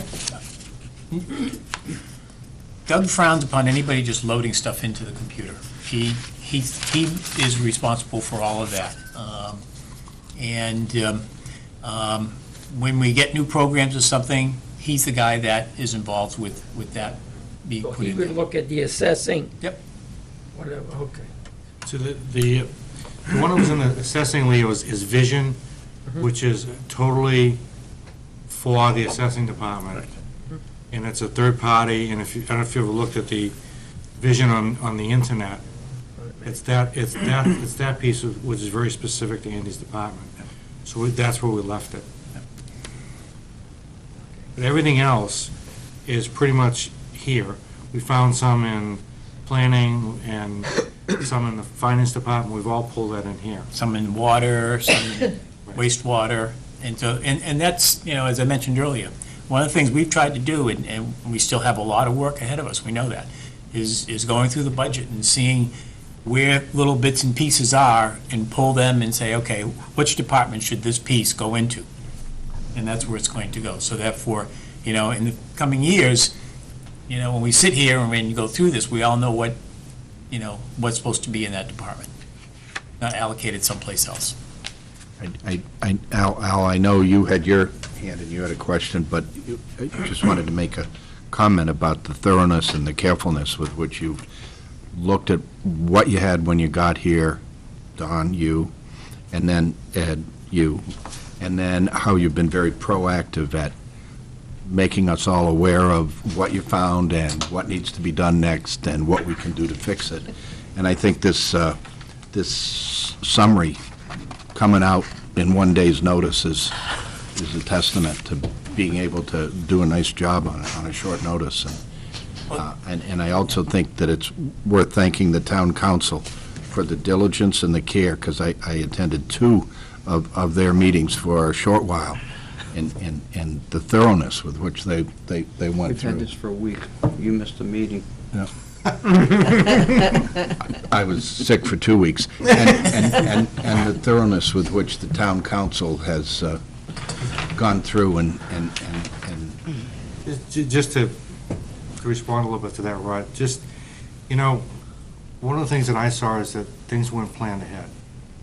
And when you plan ahead and you put a budget process together, and you think it through first before you implement it, the things like the summary, thank you for being so generous, but all that is an extract of this into an Excel spreadsheet. It's the same data, it's just presented differently. I like it this way. yes, so do I. But when you plan ahead, you can do things like that. And I think that's some of the things that were lacking here before. I just wanted to say And thanks. just to build on that is, all this stuff has been here. The town has had these resources here, and, because of Don working with Doug, being able to ensure that all the department heads can go on to OneDrive, which we all have access to, and Don or anybody in his finance department, the accounts payable, load that into the U drive, and department heads can look at where they stand at any particular date and time in their budget as to what's expended and what they have remaining. And I think that's, a lot of the credit has been that there's a lot of talking going on as to what can we do to make these things more accessible. And Doug spent a lot of time setting up in each department's computers so the department heads could sit there and put together their budget. And, they were the ones that fed in a lot of that information. Don's going to, has talked about putting together a manual that will help the department heads in putting that information. What we're looking is we want to get more information. The more information that you folks have, the better you're going to understand the budget, the better we're going to be able to explain it to the residents of this community, the better budget we're going to have that's, sort of the leaner, meaner, and deals with what we want. And just to, we're talking about planning ahead. We put the network in place so the departments could get in and build their budget. But we also put the network in place so in a very short period of time, they're going to be able to go online real time and access their financial data anytime they want to, right from their desk. They won't have to depend on us to do that. They can do it at any time. Thank you. And thank you, Al, for being so patient. You had a question. Because you've reclassed MIS and Channel 13 out of the budgets, we don't have the advantage of History.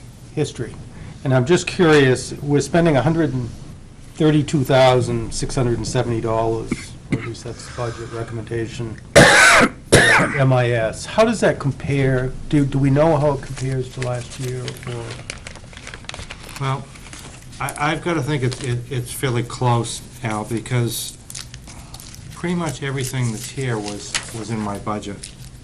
And certainly Doug's salary and his benefits were, his training was, general supplies were. The one I'm particularly interested in are the software maintenance, which is 40,000. That was pretty much everywhere in the budget. Right. I'm sorry? That was pretty much everywhere in the budget. Yeah, I mean, those are pretty close to actual costs that we're going to incur this year. But I mean, if I were to look at, if I were able somehow to sort it out, there's nothing Well, significantly there was some in different. planning, there was some in assessing. But there I'm was some in saying finance. cumulatively, there's no big surprise from what we spent last No, year. it should be fairly similar to, well, let's see. Well, is the 10,000 for PCs, is that?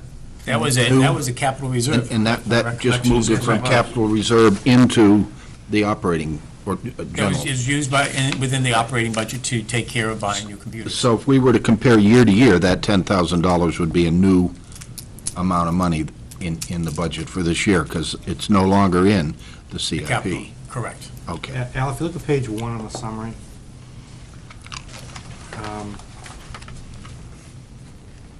see the line says equipment maintenance there? See, it was 39, it was Yep, 39.4 last year. Yep, and yep, they- yep. And they've spent 33.3 to date. That's pretty much one for one. And that's one of the largest items in there. Salaries would be the other, but obviously, fine. Thanks.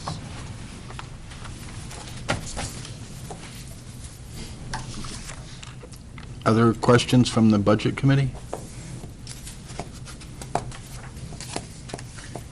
I would like to thank the staff for the YouTube. Those of us who don't have Channel 13 can now go to, is it YouTube? Is that it? And see can also go there. Yeah, what we're going to try to do is we've been having some further discussion of like being able to create a disc of all the different presentations on the budget. So, we could put it up at the library if somebody wanted, or if somebody doesn't get Channel 13, they could get a copy of that. They could sit back and they could watch all the different presentations and everything. We're trying to be creative about how we can disseminate information. Channel 13. The part-time salaries is $15,000, and that is for, as I mentioned earlier, our tech guy, Chris, to be able to Right after broadcast the different programs. 16. Actually, it's the next page. It's at the bottom of Right- right 15, after. and it's on page 5. Yep. On the short form. Basically, right now, we're doing the Budget Committee, the Town Council, Planning Board, Zoning Board, Conservation Commission, and Channel 13. We have also built into the budget, there's a new line item, Channel 13 Veterans Taping, which the council allocated $3,000, and that's for the purposes of doing the memory sessions with the different veterans. That's a separate amount because it's not something that we routinely would do. They really want to take off, and I think if we gave them $10,000, they do $10,000 worth of it. If they want to have their meetings taped, the Veterans Memorial Trust Committee meeting, we'll tape that for them. That's part of the $15,000, but we're trying to, that's what that's allocated for. Equipment is for replacement cameras, DVDs, microphones that you have here. We have a few that don't seem to work well. It gives them feedback and stuff, so we need to trade out those on occasion. That's pretty much the budget. It's a bare bones. We're looking to increase it a little bit more over time. That's where that's. Kind of seems to be wearing out the disc on Budget Committee meetings.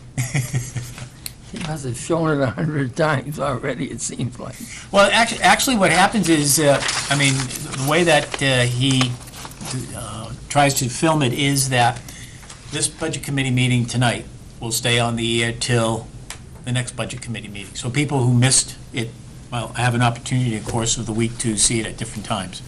And then that will come off, and whenever there's the next meeting, that will run for a period of time and stuff, so. He tries to, whatever that time frame is, as long as if it's a month, he's kind of judicious about when he's going to do it, because he'd hate to bore you with every single planning board, zoning board meeting, every single day for 4.5 hours or whatever, so. This has absolutely nothing to do with the Budget Committee, so I probably shouldn't bring it up. But anyway, I watched the Veterans tape the other day. That was outstanding. For those people that haven't seen it, that was one of the most moving sessions I've seen. It was great. Excellent. What's next? Well, we have something called code enforcement Code down here enforcement. for I'll take care of that. 8:30. As you know, Dan, who is our code enforcement officer, he's out on a medical leave right now. And we're looking forward to getting him back ASAP. Probably sometime middle of next month. On the short form, what page is it on? 3. 3? Thank you. 7 in the big one and Yep.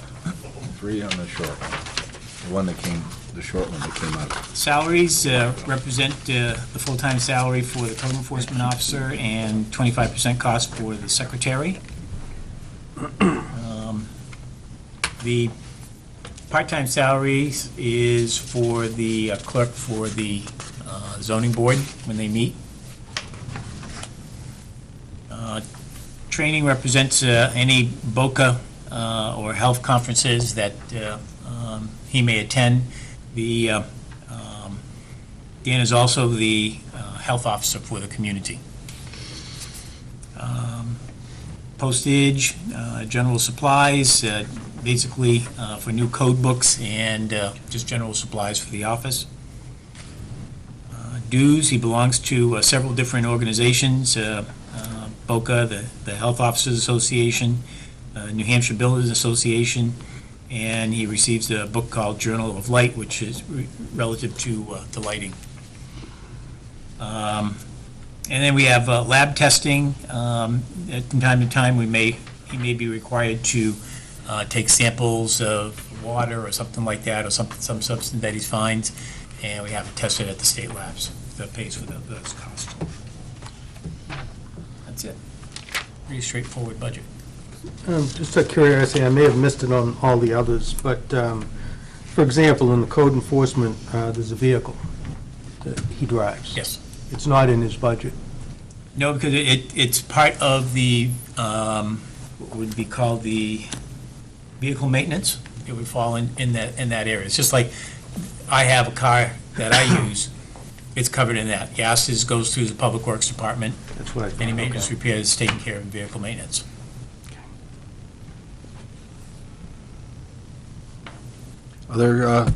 Any other questions? The next area would be grants. Of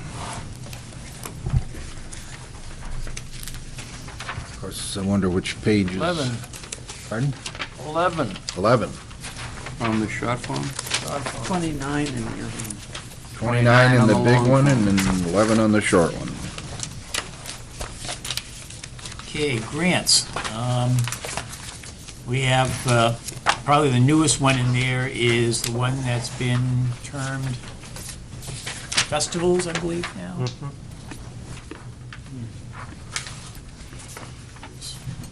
And basically, that is $5,000 for the Main Street program and $8,465. What do we have now? $8,500 for Page the 29, Old Home bottom. Week. Oh, the other one. Page 11. Page 12 for the grants, on the bottom. Well, it starts on page 11. Vehicles. We have, actually, the Memorial Day Parade, $1,800. I was just having a conversation with Don Small, and we probably will not be having a parade this year because of the fact of the downtown project. because It's of gonna the really prevent, construction. a parade, and he indicated that there'll be some information coming out, and there will be a ceremony that will take place out at the Riverside Cemetery, but there'll be further details coming in the future. $1,200 towards the Newmarket Senior Citizens, the Athletic Association, an allocation of $25,000. The Historical Society, 25? 25? 21,500? 2,100, you're right, thank you. Okay. Dyslexia is a terrible thing. The Historical Society, $1,900. The Coast Bus Service, $14,160. And then the Hand Tap Association is $800, and that's towards the future muster.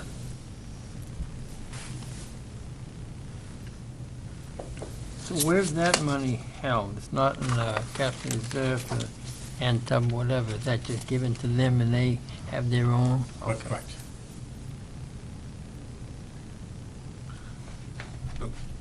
Ed, Coast, is that the transportation? Yes.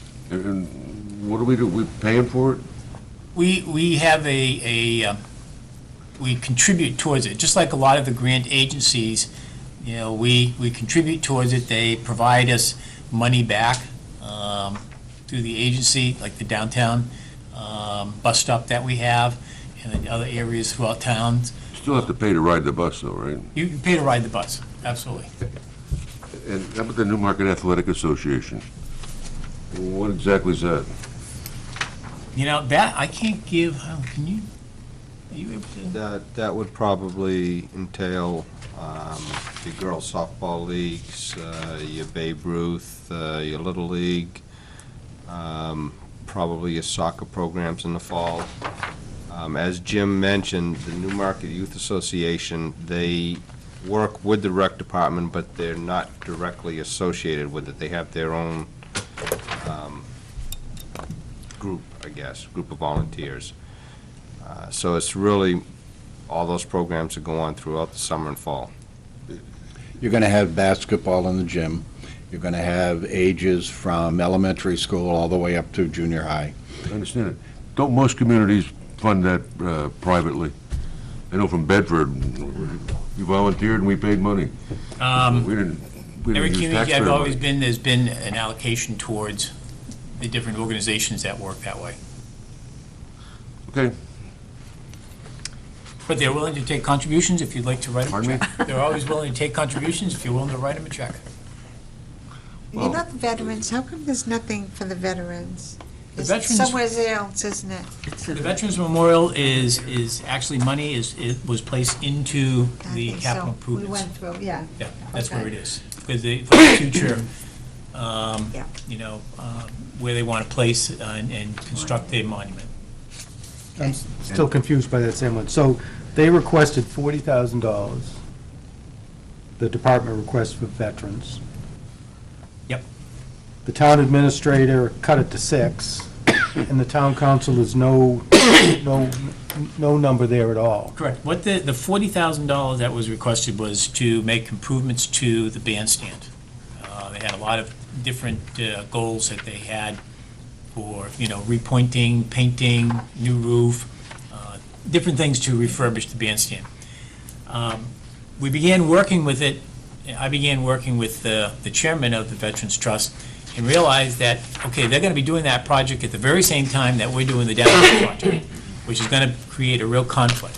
There are certain things we can do to help that project along, but to try to do that project at this time, this construction year is not going to be in the best interest.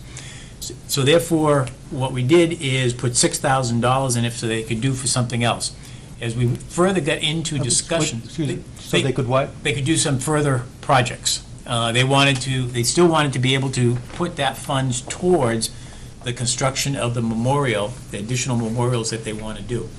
So as we continued to have discussion, the council felt that since this was for future projects, both the bandstand and for the memorials that they want to create up at the library, it would be better to put that money into the capital improvements plan that's already established. Okay. And that they could continue to work on the projects that they want to do relative to the bandstand and the memorials, and bring that to the council as to what their plan is, and then they can release the funds in order to have those things accomplished. So, because it's really a savings plan, and to put some of it here, where they're not going to spend it, it potentially lapses back into surplus, and the council didn't want that to happen. They felt it was better and prudent, put it into the capital improvements plan, let's save it up, and when you get enough to do a particular thing, you can take care of that. Thanks.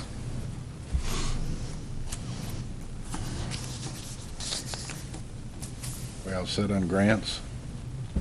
And then we have another category called social service grants, which is on page 12 in the short form and 30, 30 30 in and the... 30 in the deck. in the These are the various grant agencies that, in one way or another, interact with the town of Newmarket by providing services to, whether it's families, children, or groups of individuals within the community.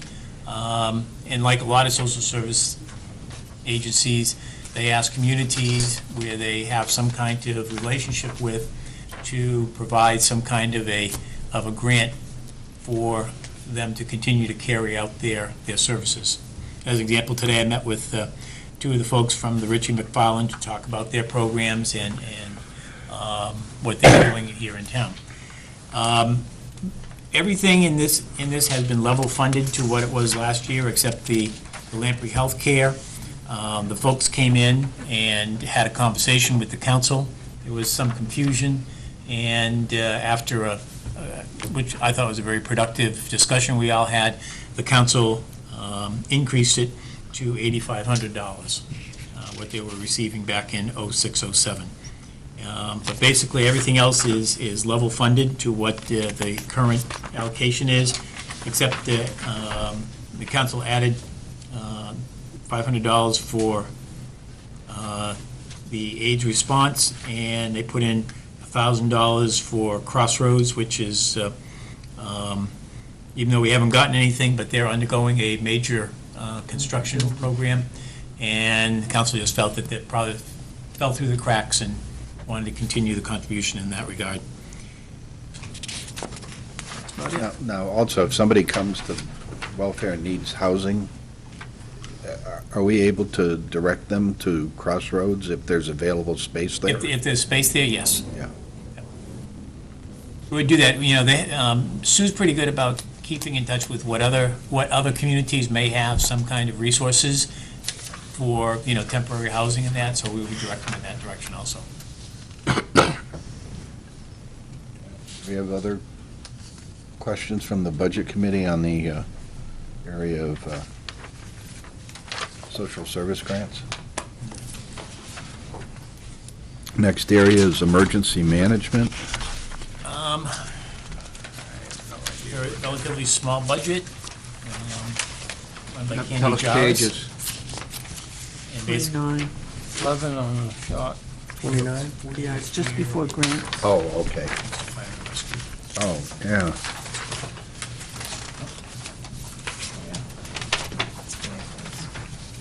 basically it is salaries, staff training relative to emergency services, and that's it. Is that like the old civil defense That's what- director? Yep, used to be. Yeah, okay. Do we I have, don't understand that. pardon? I don't understand that department. Yeah, is Why do there, we need emergency service when we have ambulance, fire, rescue, Well, police? this is something completely different. This is, you know, and I'll go back to, you know, my past job. One of the things that happened after September 11th was, you know, the whole issue of terrorist attacks or the possibility of individuals releasing some kind of agents or whatever into the environment. And I was a health officer in Hopkinton, and I spent a great deal of my time working with a variety of other communities on planning, you know, what would happen if we had some kind of terrorist attack in a particular region of the country or within this region itself. How were we going to respond to that? And we, you know, first began developing it might be just anthrax, and how will we deal with that? And I went to a lot of courses. Then it began to spread out as to it was an all hazards type of situation, as to how do we prepare ourselves in case something happens? Where are we going to set up, you know, the central point that people are going to come to be able to get medication or some kind of other prophylactic? How are we going to staff that with people?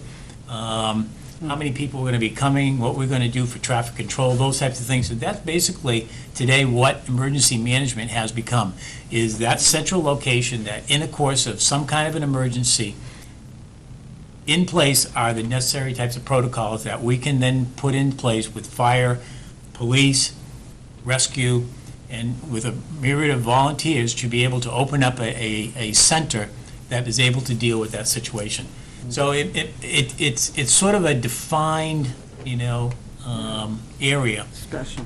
but it's more in what is that emergency that we need to respond to, just like that. Thank you. If I can expand on that just a little bit, when we had the flooding back in '06, '05, '06, they were responsible for setting up the facilities up at the community center, the high school, and it's basically run by one person, Candace Jarris. She's the one that runs it. So, you know, it's small money for a big job, because she was very busy during the flooding periods. And one of the things that we've talked about, you know, because we're doing more with Channel 13, is in the future, when we have a situation like that, as long as we have power, we're able to go right on the air and keep people informed about what's going on from Channel 13. So people have a better idea. If we're evacuating the area, we can get that message out. You can go to your neighbors, you can say, hey, this is what's happening. And so that's one of the goals that we have. Ed, I lived on top of a mountain in a community, and we had to write a program for emergencies. And because there could be a delay in getting help. I mean, it's a less of a thing here. However, do you have water storage, you know, where you could put bottles of water or blankets in case you had to take people in for a period of time because of a wildfire or something like that? You know, Candy would be the best person to be able to address that. I haven't had a lot of conversation with her about that, but in many cases now, what they're trying to do is, rather than each community going out and making those types of major expenditures, they're trying to stockpile that stuff in various areas, so that, therefore, if something happens in Newmarket, it may be in Concord, and they can load up a tractor-trailer and get it down here to be able to support us. Very same way that, you know, if it happens someplace else, you know, it cuts down on that, but then they can allocate it as it's needed, so communities don't have to, where we're gonna house it, how long, oh, you know, we haven't used it in the last 50 years, and we go to use it, and we go like this to a blanket, and it falls into shreds. So it's one of those things that the state is trying to be more proactive in that, which is really good. Bag, so it won't happen. No, I understand what you're saying. Are there other questions on this area from the Budget Committee? Thank you.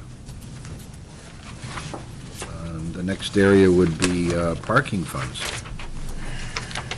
The parking is fund has page- $1 in it. Yeah. And basically, the parking fund was established, and I'm going to need probably some help on this, is to provide monies into a fund that businesses would contribute if they're looking to expand and they need to have additional parking. We receive parking monies from people who park at the parking lot next to the library. That goes into this fund. As I said, if a business is looking to expand, something like the Stone Church, if they were looking to expand to the second floor, they now need to have parking for X number of vehicles. They would pay into this fund. The town would then be in a position to create a parking area that would satisfy their needs, would be additional space within the downtown community. We have $1 just so that we can be able to expend money if that's what we need to do in the course of the year, as opposed to a $500. So it's not really a budget in the sense that we need to appropriate a lot of money. It's just $1 would satisfy it. So the legality is you have to have $1 in there so that if other monies come into the fund, you're able to spend them out again. Correct.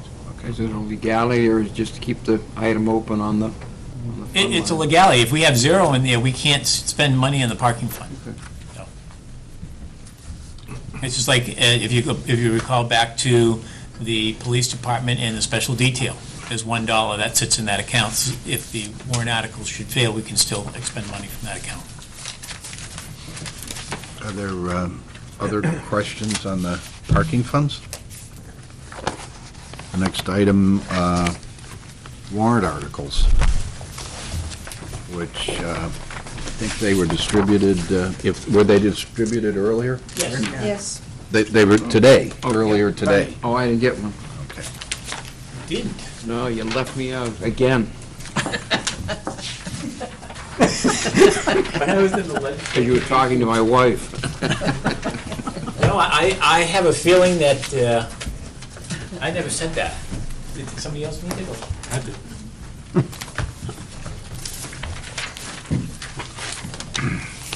Now, if I understand correctly, we're going to, one of these warrant articles, we're going to wait until after the town council I would prefer that we wait on number 6. numbers. Yep. Numbers. Yep, the council, yeah. That's one the council still needs to discuss. I think there also may be an additional warrant article relative to, and I'll explain that. Okay, so anyway, just so we know that. Yep. And maybe the best way to proceed is Sure. at your. Article 2 is, I think I've talked about it once before, the Public Safety Services Revolving Fund.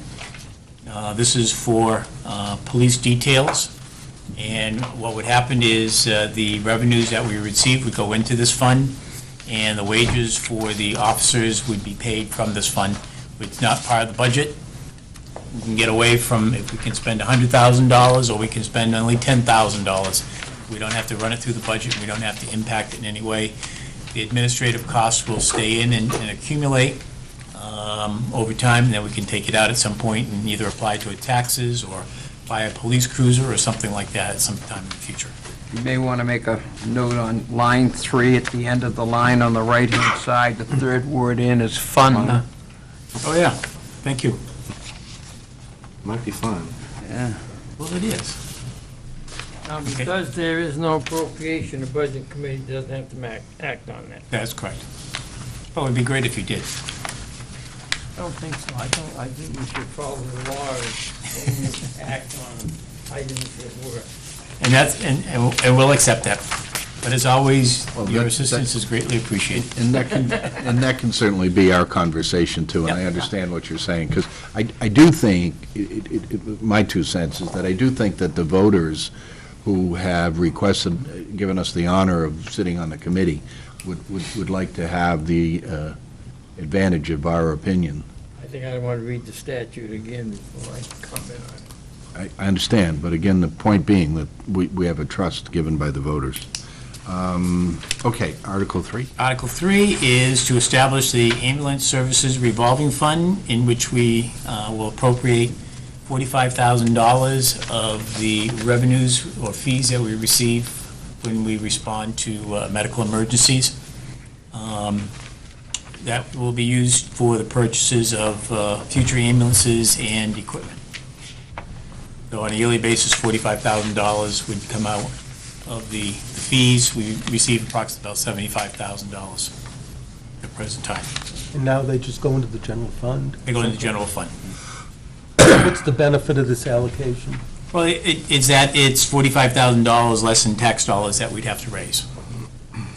So, and what we're doing is we're just using the fees, it's sort of like a user account. People who use it, we receive the fees back, we put $45,000 in, sort of come, we can build that up and buy the ambulance on a 5-year basis and any equipment that we need. Question is, what would happen if this did not pass and we did not have money in the budget for this purpose? What would happen? We would, this current year, or the next fiscal year, we wouldn't have any money going in, and the following year, we'd probably have to bump it up to put additional monies into it in the 09, 010. You won't have any money budgeted for this purpose. That's correct. There's no monies appropriated in the CIP. We have the warrant article, and therefore, if it was defeated, nothing would go into the ambulance capital improvement plan in 08, 09. And obviously, what we do is in 09, 010, we'd be looking at it and say, well, we need to put X number of dollars, and we'd have a conversation as to how much to make sure that we stay on top of being able to purchase an ambulance when we want and during that 5-year time period. Oh, this is primarily just for the purchase of the ambulance, basically, not? Right. Okay. It's just, it's one of those things, the state allows for, a recycling revolving fund, special details, the ambulance services, and for the recreational. Those are the only 4 types of revolving funds that you can have. And a lot of communities, back about 2 years ago, 3 years ago now, in the legislature, they had a lot of debate about it, and they talked about it, and many communities have jumped on board this as a means to take it off budget with tax dollars and to fund it through services the fees we receive for I services. think it's a good idea. I just wondering, your purpose article, if it's not in the budget, what would happen? But It'd be a year without any monies going in. And we're hoping that won't happen. Article 4 is going to be the operating budget. As I mentioned earlier, the council's proposing a $10,572,376 budget for all departments. And the default budget is $10,024,571. And if you flip to the very last page, not the very last page, the second to the last page, which has the overview of the landscape, in the very bottom, I had conversation with the Gene Sands at DRA, because this is the first time that I've had to put together a default budget under SB2. So we talked through what we were required to do, and it's basically any type of contractual or obligations that we have, or bonds and notes.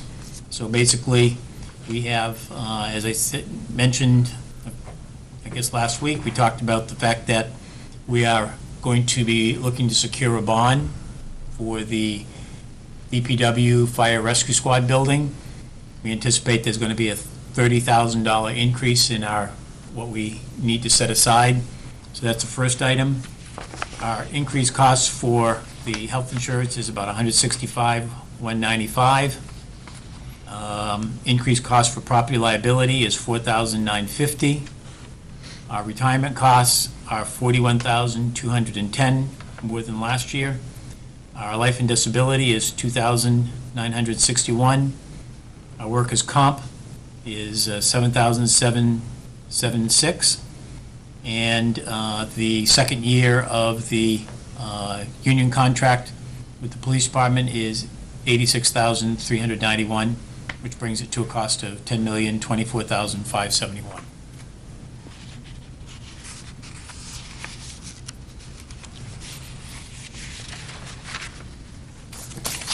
Any questions from the Budget Committee?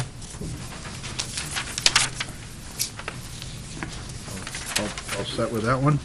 Article 5 is to establish a new capital reserve fund for the Newmarket cable television station in the amount of $5,000. That's for future purchasing of audio and video equipment and for any improvements to the television station. That was actually recommended by the CIP committee. Then Article 7, skipping over 6, is a charter amendment that the council is recommending. And basically, it deals with the auditor, and rather than selecting a new auditor every 5 years and retaining them potentially for a 10-year period, that we would go out every 3 years, and an auditor wouldn't serve in the community for longer than 6 years. So it's shortening the time frame for both, how often we have to go out and how long we can retain them. Is that fairly consistent with most towns? I think some towns probably might keep them the 5 and 10. We were just recently at a meeting, Don and I think that 3 and 6 is what was recommended. So, I think that's a good question. I do too. What prompts the change? And today's world, people are suggesting a 3 and 6 year cycle, moving from a 5 and 10. And Dover has had Melanson and Heath for 14 years. well, I'm telling you how much heartburn they've given us. They probably are doing a very good job over there, but, it's good to have the change. you know. Yeah, I think so, too. And then the additional Article 8, and we'll be talking about it at the council meeting, the business meeting, is a possibility of asking the residents whether they want to fund a drainage study to look at the situation that we had with the flooding. And that's in the bowl? Correct. Not specific. It won't be just looking at the bowl, but it's going to look at the entire area from Moonlight Brook down and over on New Road and everything, so. Okay, and I think that's an important Yeah. differentiation, because the water has to come from someplace to Correct. get to the bowl. Yeah, and that's, it's not so much, the bowl is sort of the focus, but it's looking upstream as to all the areas where it fills that area. Lois, I think you might have made a comment quite a while ago, living in a, did you once about living and looking out and All the watching? floor benches. Yeah. So Okay. that, we'll be discussing that on the 5th and have a final recommendation to the council, to the budget committee on that.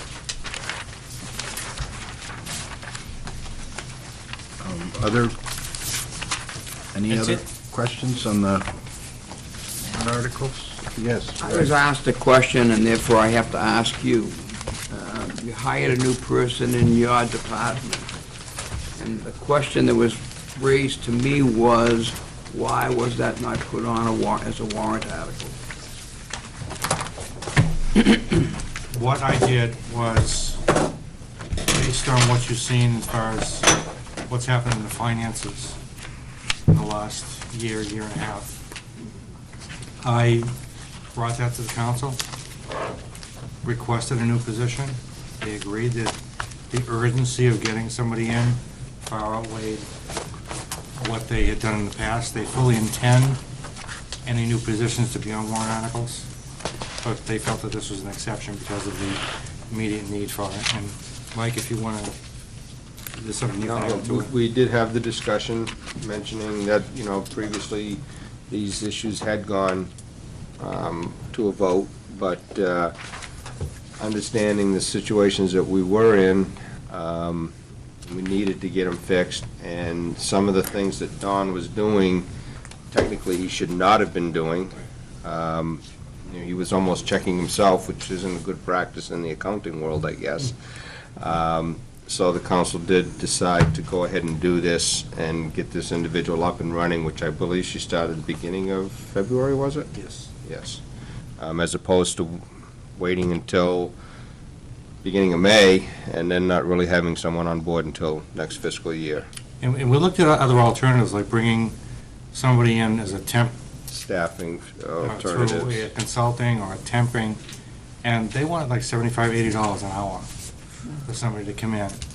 And to me, that's a waste of money, because you're gonna get somebody in, I need somebody who can hit the ground running. And that was the criteria that I proposed to the council. And even at $75, $80 an hour, you couldn't get somebody that could hit the ground running. So it was a waste of money to do that.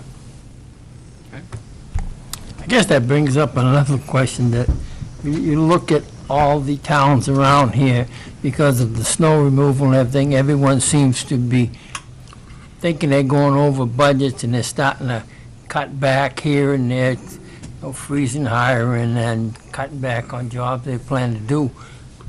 What is Newmarket say? I mean, they've had the snow like everyone else, plus the audit, plus the staff here, plus the lead abatement, plus all this. Where do we stand on our budget for this year? Does it look like we're going to be over, or are we, is the council or anybody, are you proposing to the council areas that might have to be cut in order to remain and not violate Chapter 32 like we've done in 5 of the last 7 years? And You mean you've overexpended the entire budget, the bottom Yeah, line? In relief, yes, we've overspent the budget 5 years in a row. The bottom line of... Bottom line of the budget. You want to know exactly how many dollars you did in the last 5 years? You've incurred a deficit Yes. spending, you're saying, in each of the budget itself. I'm not talking about the use of capital improvements No, for no. programs and stuff, just the budget itself. In the audit, we overspended the budget in the year 2000 by $13,553. In 2001, we overspent it by $145,699. In 2002, we overspent it by $94,468. In 2003, we overspent it by $127,236, according to the audits. What are you looking at, Leo? This came out of the audits, Where in the audit? on the appropriations and expenditures. I can't answer that unless I see Yeah. where it Well, came actually, from. you can look at the, How did we do? the audit, and you can see where the auditors actually said that you overspent it by this much, but no one just paid it. The previous administrator had convinced the council that they could overspend the budget because we were a charter type government, and we didn't have to. think And I guess, well, this regards, what do you think we stand this year? Are we going to be able to stay within our budgets? You know, the department heads are pretty much self-monitor the budgets. I look at it. You know, I don't see anybody, there are a few budgets that are over where the percentage should be at this point in time. Hey, snow But I don't removal's think gotta that- be over. Close to over. After tonight, it'll probably be over. Not necessarily. No? I mean, I No, look at I the mean, salt. well, salt, yes, salt is a problem. I mean, but salt is a problem that everybody's having right now. But overall, I think that we, you know when I looked at it at one point, I guess it was last month, and sort of did some quick and dirty numbers, and I don't see us being, running around with our heads cut off right now. Wonderful. Even with the audit, the 80,000 for the audit, the $74,000 for the 74, audit. whatever. ballpark. No, It's not a whatever. No, I just, all the other towns seem to be having problems because of this snow removal, and it looks like we're gonna have snow till July, so. Yeah, it sometimes feels that way. I think that Rick Malasky has done a good job with the guys in, keeping it down and doing what they have to do and getting out there and being pretty efficient about it. So, I mean, I'll take a look at it and give you guys an overview of where I see things at your next budget meeting. I just see that all the other towns seem to be having this problem, and I just wonder why we aren't. You mentioned the audit, Leo, but if you look at, like in your summary on budget on page 2, if you look at the line item that says recruitment adjustment, that was in the budget for $88,000 last year. We spent $1,100 out of that line. So, I mean, that's, if you're looking one for one for the audit, there's the cost recovery on your audit right there. I haven't looked at, I'm talking about years back, reading the audit, the A2. So I'm just saying, you're talking about the cost of the forensic audit. There's the cost of your forensic audit right there. Which wasn't It didn't get budgeted. spent. That was not budgeted, that's Right. correct. So that had to be made up somewhere else in the. Well, this line alone would have made up that cost. That's what he's saying. And one of the things that we've had a lot of conversation about is that there's, understanding the budget. Don and I have come in here and we're two set of fresh eyes looking at this thing and going through it. And, we look at different things and we question each other. What do you think? Why did they appropriate this money? How come this amount of appropriation when this is the actual expenditure? And that's what we're looking at. And it's going to take us a couple of years to sort of reprioritize this budget, where it's going to be actual numbers. And we've asked everybody, we said it to the council, we just asked that indulgence. Looking at the budget, I think that we're okay at this point. But like I said, I'm more than happy to look at it and give the Budget Committee a report. And thank you, because I think that's exactly what Leo has said, is that I have some experience that looking backwards, can we look forward, and can you give us an idea of where we're going to end up? Well, And- just, and- just to add to this, each month, or the first of the month, Right. your department heads are getting reports on where the spending is. And I know that they're reacting to that. Because if I don't get it there by the first of the month, they call me looking for it. But they're staying on top of what they have. They haven't had this luxury in the past. They're doing it, they're very diligent about it. So, and Ed gets a copy, and we both look at it each month to see where the spending is. And I, at this point, don't see any alarms going off. Okay. Good, wonderful. I think that's an important question, Leo, that you're asking, which is a real-world question. Where are we going to end up at the end of this year? And one of the key things that you should realize is these two individuals here, for example, when you talk about the audit expenditure, previously, we were looking at this line item, that line item, trying to take 5,000 here, 8,000 there, and, you know, when Ed came on board, he just looked at the council and said, why don't you just take it out of your auditing expense? So sure, you're going to be over budget, but we'll worry about that. So the bottom line here is we're being true with our expenditures. We're not putting it someplace else just so that it looks good.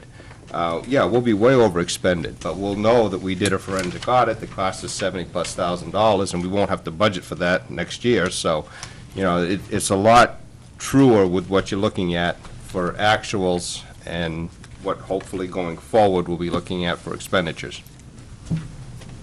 Thank you. Yes, Al? Question, just as a practical matter, am I hearing correctly that we cannot go over our budget in expenses?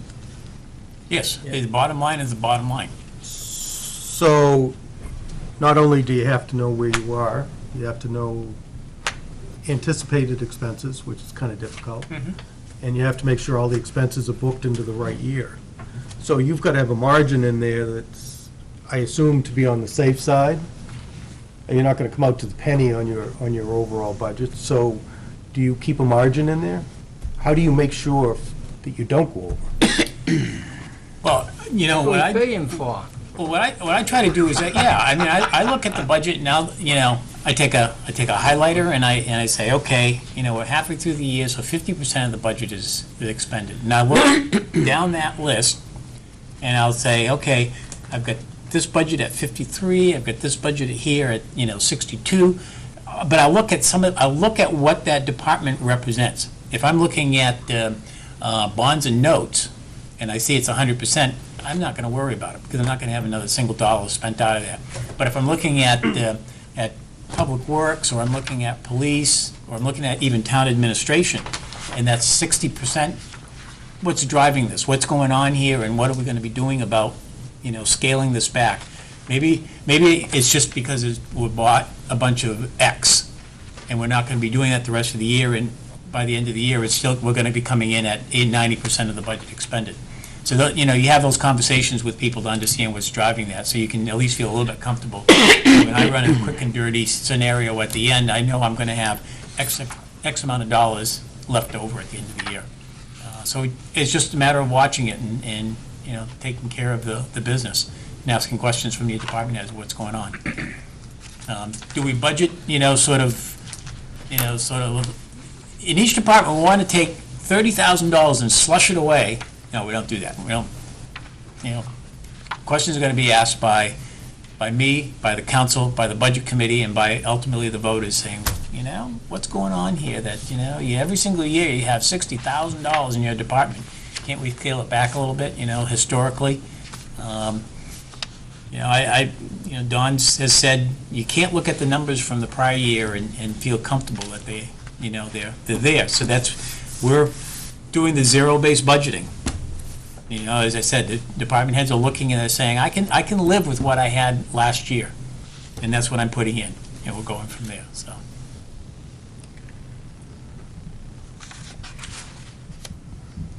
Any other questions from the Budget Committee? So we will move I on. guess for Al, Yes. it should be, you know, the town, many years ago, back in the 60s, adopted provisions of the Municipal Budget Act, Chapter 32, and that basically says that you will not spend $1 over the amount that has been appropriated at the town meeting for running the town. That's it, not $1.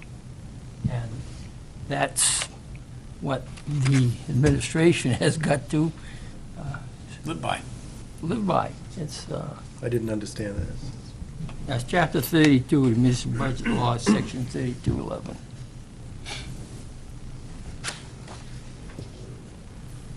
I should adopt that law in my home budget.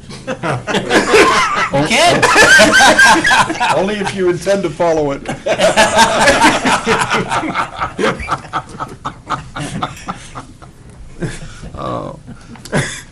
I know it's getting along late, but we have two more items on the agenda. One is revenues, and the other one is trust fund deposit and review balances. So, on the revenues, did you want to? I've talked too much. I'm going to give you a brief overview of what we did differently this year, Okay. and then probably answer any questions you might have. This is another area we looked at as basically going back to zero-based budgeting. We found that department heads were not allowed to input or look at the revenue numbers and have them be the ones that forecast the revenue. So what we did is that any department that has revenue coming in, we went to them and said, look, give us an idea a true picture of what your revenue is going to be. This hasn't happened in prior years. That's where we started first. The second thing is, Ed and I looked at if you look on page 1, the overlay line, basically that's you see, you notice that's a negative. That's reducing your overall revenue. Basically, that's an account that's in there for abatements and things of that nature. Well, you budgeted in this current year's budget $400,000 in there. So far, you spent about it's a -7, so there was a rebate coming in somewhere. So, and Andy said it'd be about $40,000 by year end. So out of that $390,000 you effectively budgeted, reduce your revenue forecast. You're only going to be using $40,000 of that. So we went back and adjusted that line to 100 as opposed to the 390. So the impact of that was it raised your revenue by $290,000. But also raise your tax rate in order to bring in that $290,000. Right, reducing the amount you have to raise by taxes by $290,000. Right. In years past, the 2% they used to give for paying your taxes early, that always came out of that also. Correct. And so they Right. stopped paying that 2% earlier, so that, but we've never used over 100,000 in the last 7 years. Well, that was my first question when I looked at it, and I thought, my God, there's something going on here. And I went to Andy and said, how much do you do it? And he says, oh, $38,000, $40,000 the most. So, That's a way to make you, build up your fund balance. well, when the town went to I think you the answered Al's optional fiscal year, that was one of the things in the conversation when we were developing it was, asking DRA, how should we go about this? And one of the recommendations is for the next couple of years, increase your overlay by like put $500,000 in there. Everything you don't use goes into, into your surplus, into your fund balance, and you have that when you move into that cycle. That was one of the ways that they suggested. The other major thing that Can I we, just ask a quick question? Sure.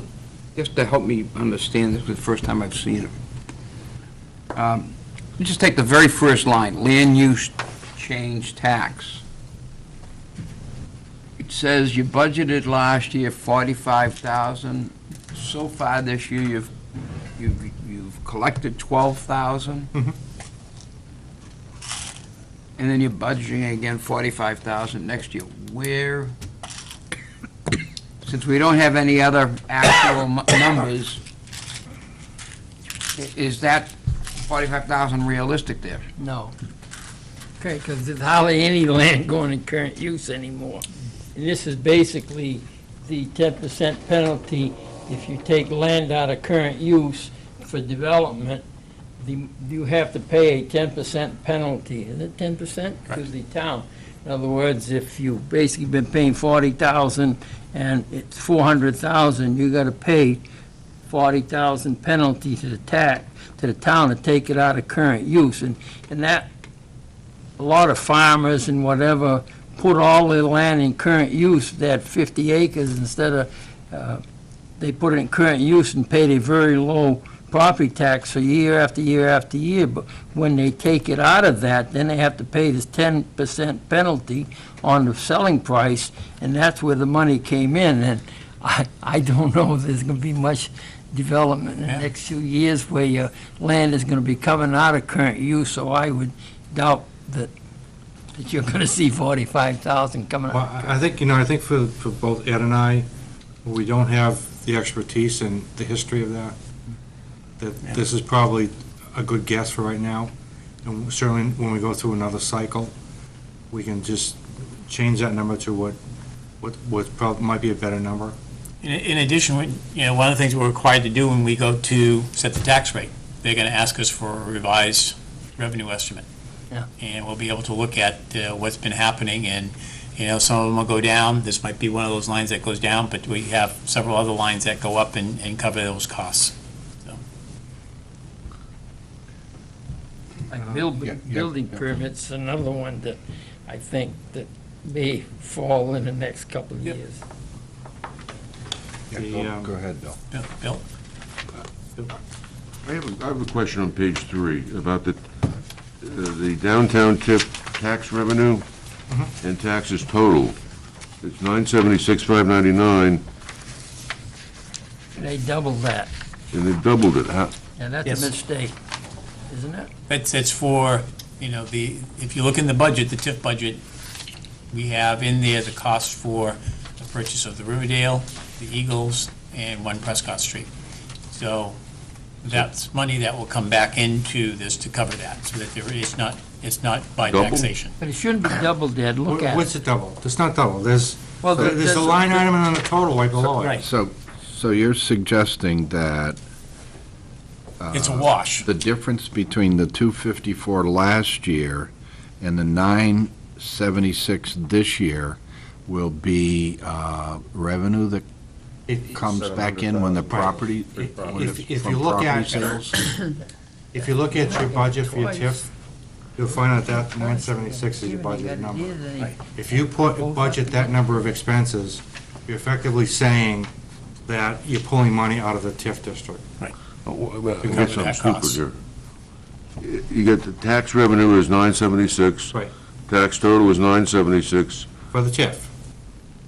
And the Yeah. next line, look at the next Downtown line, tip total is double that. the next line. Oh, and that's a software glitch. Oh, you're looking at The the 1,953. TIF total line Yeah, being a software error? Yeah, that's Yeah. that's Yeah, a it total. should be error on the software. Yeah, good catch. I think the only thing one, that's the gonna one win- above it you want to look at also. Yeah, that's, Both of them. So it I took think the that's all. subtotal and added it to Thank you, itself. Yeah. Now, thank you, Bill. Now, Leo, do you had a question back on the original 976,000? Well, no, I just, my question was, they shouldn't have doubled it for the Oh, total. okay. So that's a good catch, Bill, Leo.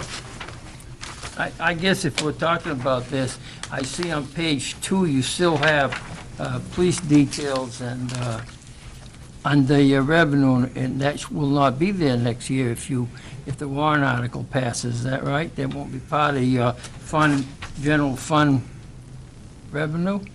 Is that the Correct, 60,000? but we have revenues that we're collecting at the current time. in this current year. This doubling, does that mean that the totals here are going to show $1 million extra? No, in the- this is an Excel spreadsheet. Mine is. When I copied it over, it must have been a glitch in the form, on the. It's not doubled in the old sheets that you gave. Right, because, this is an Excel spreadsheet. Okay. But thank you for catching that. So, you're talking about on page 2, it's, the last 4 numbers are 1029?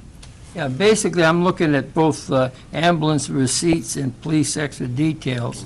They're counted as income for the general fund balance, and if the warrant articles pass, that money won't be going in the general fund balance, it will be going into your accounts that you're setting up by, right? But didn't they catch that on the Ambulance on the receipts, council? correct. No, that's going into a special. We only No, have, that's the leftover. that's correct. That's the anticipated We're leftover. only taking 45 to put into it. Okay. The ambulance Okay, is correct. okay, The okay. police detail is the one that's Okay. got to be corrected. Oh, so you're thinking you only, And- okay, you're only taking. And the out police 500. detail would go to 0? I think it was. Okay. Well, I mean, that's, No, No, you take what does the warrant article say? 45,000. it doesn't have anything in there. But the warrant article takes effect from I July understand. 1st. I understand, I was just So trying we to... have revenues that's coming in from January 1 until June 30th that, and right now, we have police details out there with PSNH and stuff, so. Yeah, but that'll be going in the 07, 08, not 08, 09 budget. These revenues are used, it's all gonna come out. Okay, so the question I have for the town council is, why did they reduce the ambulance receipts by $40,000? Because that 40,000 is. Because that's going into Okay. That one we caught, I guess. Okay, we- so Yeah. using the same logic,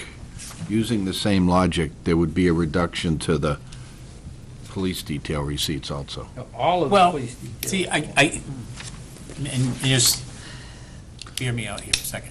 From January And I understand what you're Fine. saying about timing. to the 30th. Right. Those are monies that are not part of the police detail, because those are money that are coming in and have been paid out. As of, July 1, when the fiscal year starts, every dollar collected from there on goes into the special detail fund. So therefore, there's some revenues that are going to be used to set the tax rate in 2008, later this year, from special details, which is a portion of that. And And we'll have that number. You're shaking your head no. No, I'm- to me, I'm- you have a 07, 08 budget, which is the budget we're in now, and all the money coming in till July 1st is gonna go into the 07, 08 budget, revenue. And then starting July 1st, if the warrant articles pass, all the money coming into police extra details, none of it is gonna go into the general fund balance like this is. Yeah. It will all go into this new fund you're setting up. So there'll be no 08, 09, which starts July 1st and ends June 31st, 2009, Yes. going into the general fund balance. And I'm wondering if you could just put a little asterisk next to those two Yeah. and take a look at them, and maybe we could look at them Yeah, again please, sir. on March the 4th. Just because it is late in the evening, and I'm tired. I don't think anybody else is, But thank you for looking at the other, Just can I, one more thing, Ron? yes. I just want to point out one other thing, too. If you look at on page 2, your interest and investments, that was dramatically under forecast last year. So we did increase that about $125,000 this year's budget, which is more accurate as to where we're going to wind up at year end.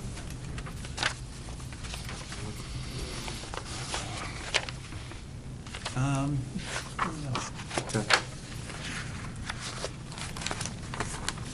How could that be so significantly different? I mean, was it the interest rate or the amount? Oh, you don't know, okay. Since I don't know what generated the last forecast, I can't answer the question, but it was, and if you look back for prior years, it was a lot lower in prior years than the actuals were. So if there are two areas of the budget in the past that you wanted to make sure there was enough wiggle room, you would have an overlay that was larger than reality, and you would have interest, which was smaller than reality. Yep. And that would give you plenty of wiggle room, so you never get close to that $1 line. But what you've done in your zero-based budgeting is go look at the best you can at what it actually is. The town council has gone through it with a fine-tooth comb and tried to really correct a lot of oversight that was made in the past in less than six months plus. Forgive me, Don, you were here a few months earlier, and thanks for staying around during all of that, too. There were days. Still have your hair. So Lois, there was, I think, did you still have a question on revenue? Did you? No, You're all set? I think, So when we come back on the 4th of March, we'll have a revised revenue sheet. Yep. Are there other revenue questions? Just curious on the welfare reimbursements. Our actual year-to-date is 3,000. We're saying it's going to be 500 next year, and it was 500 in the past. Is there something happened this year that helped us out, or? Just, it's one of those lines you just never know. Yeah. It could be $10. But this year, it just happens to be more.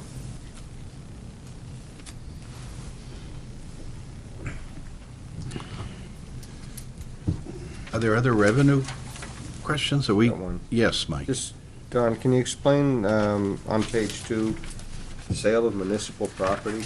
We've actually got an actual in there. I mean, what would that entail? You know, I don't know, Mike. I mean, So is that one that goes to $1?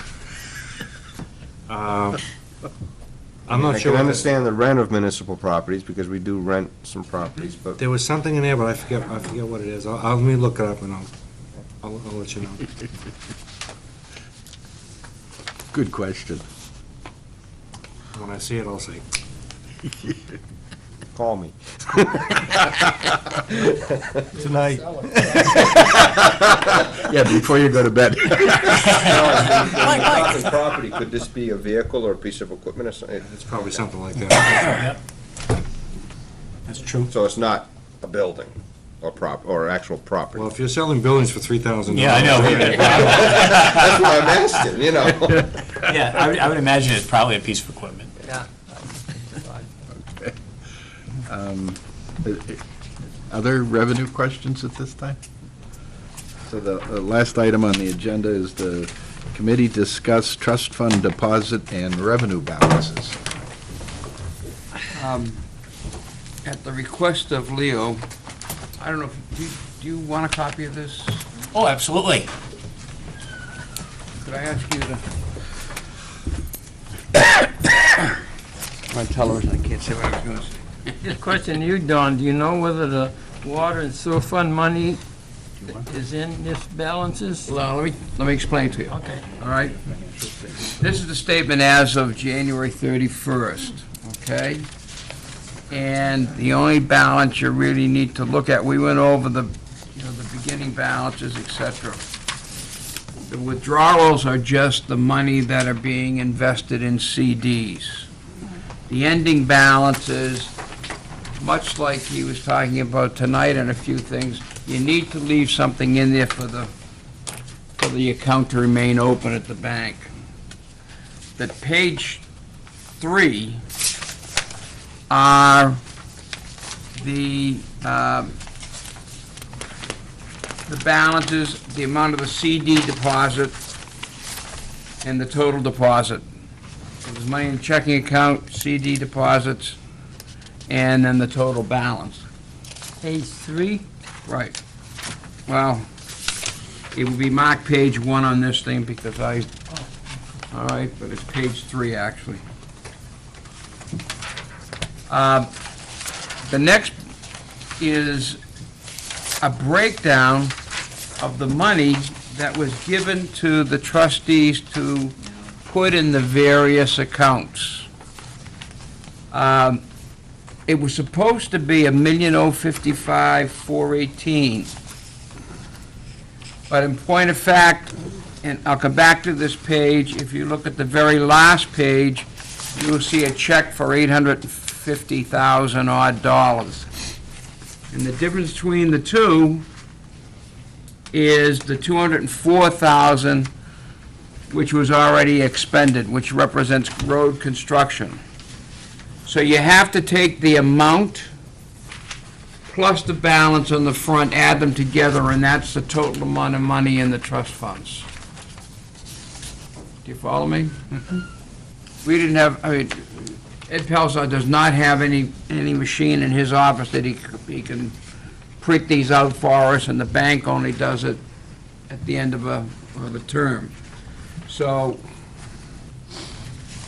if you take the ambulance fund, for instance, it's $81,550 plus $60,033 that was deposited just about a week ago, wasn't it? You gave the money? Quick too. Here, do you need a copy also? Oh, sure. I'm sorry. So you're saying that this first page, none of the 800,000 is None of on that it? 850,000 is in there, that's correct. Okay.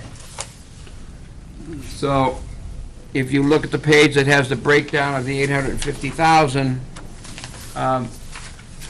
that money has to be added to page 1 and page 2. The next page is the check that was actually sent to the trustees of the trust fund, the 850,000.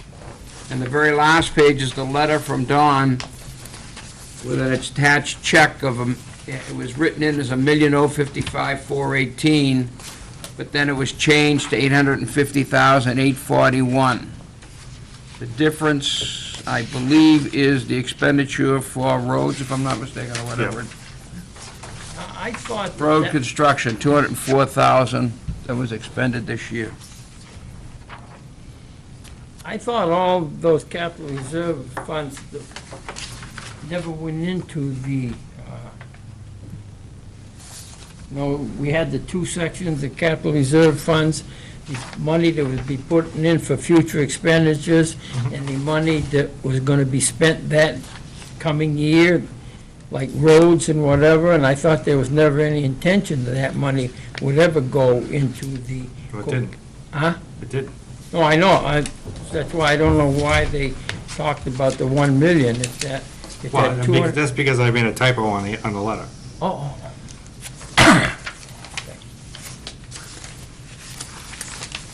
And that, Figured out at the did you million expend the first. 204,000 I did. for roads?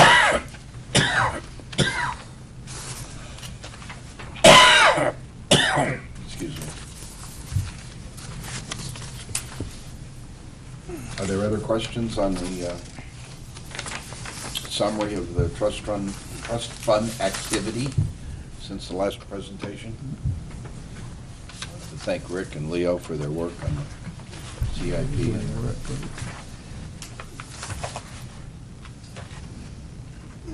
I'm sure we'll have some more time to look at it, and if there are any questions that come up between now and March the 4th, Tuesday, 7 o'clock, we can bring them along. one question I have, I thought a few years ago, the sewer fund capital reserve was about completely expended. The water one had over almost $600,000, and now I see the water one is pretty well gone, but the sewer one has been built up. Yeah, but a lot of that's coming out because of the downtown tip that hasn't been I realize that. requested out of there yet. But I didn't think we only putting 70,000 in a year into the sewer one, and it just seems funny how it jumped from almost 0 to 500,000 in just a few years.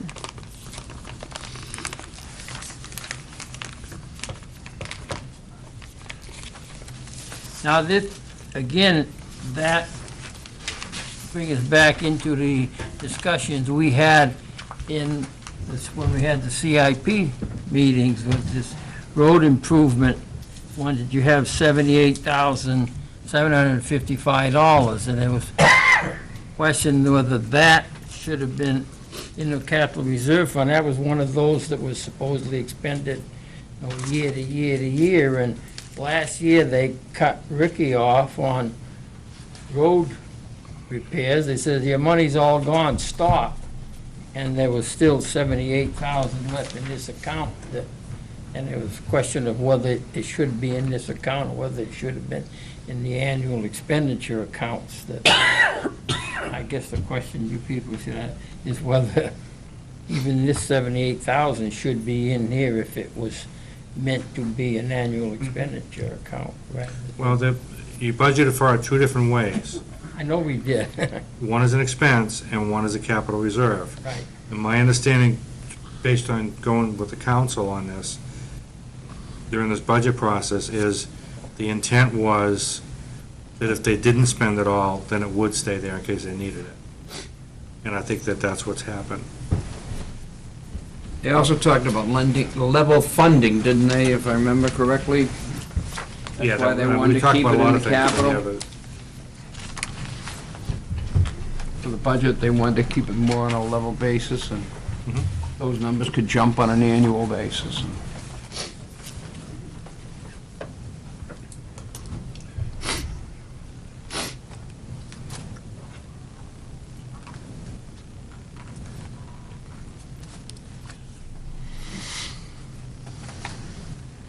So Leo, have you?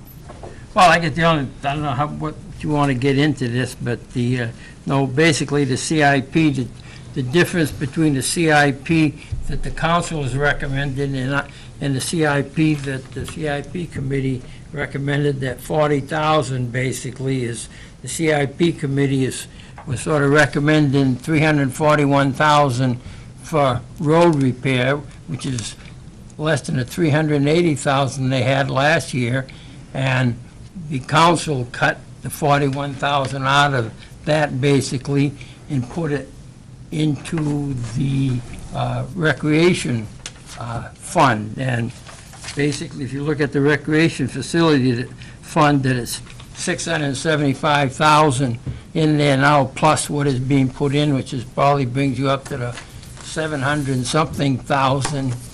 And in my opinion, I would rather see the 40,000, if we're going to spend it, to be put into improving roads rather than being added into a savings account for future. I would rather see the 41,000 being spent.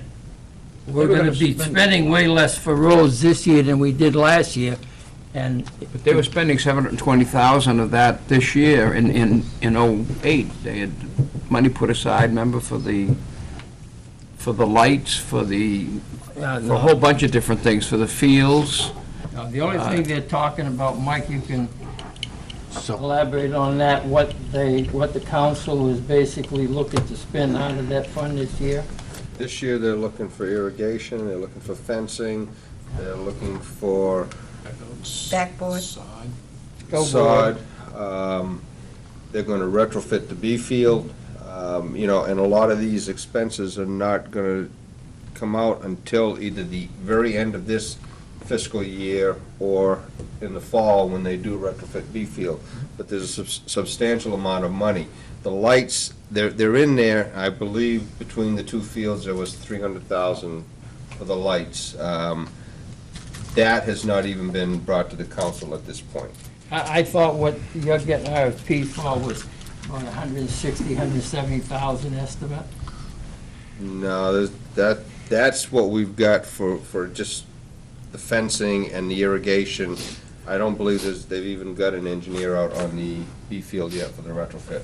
I don't believe that's even been started. So I think I hear, the question that I thought I heard Leo asking was there was a $40,000 reclassification from one account to another since the CIP review, and that what's the town council's justification for that? Well, reasoning for that. The reasoning for the 40,000 actually had nothing to do with the 40,000 that went into the rec fund.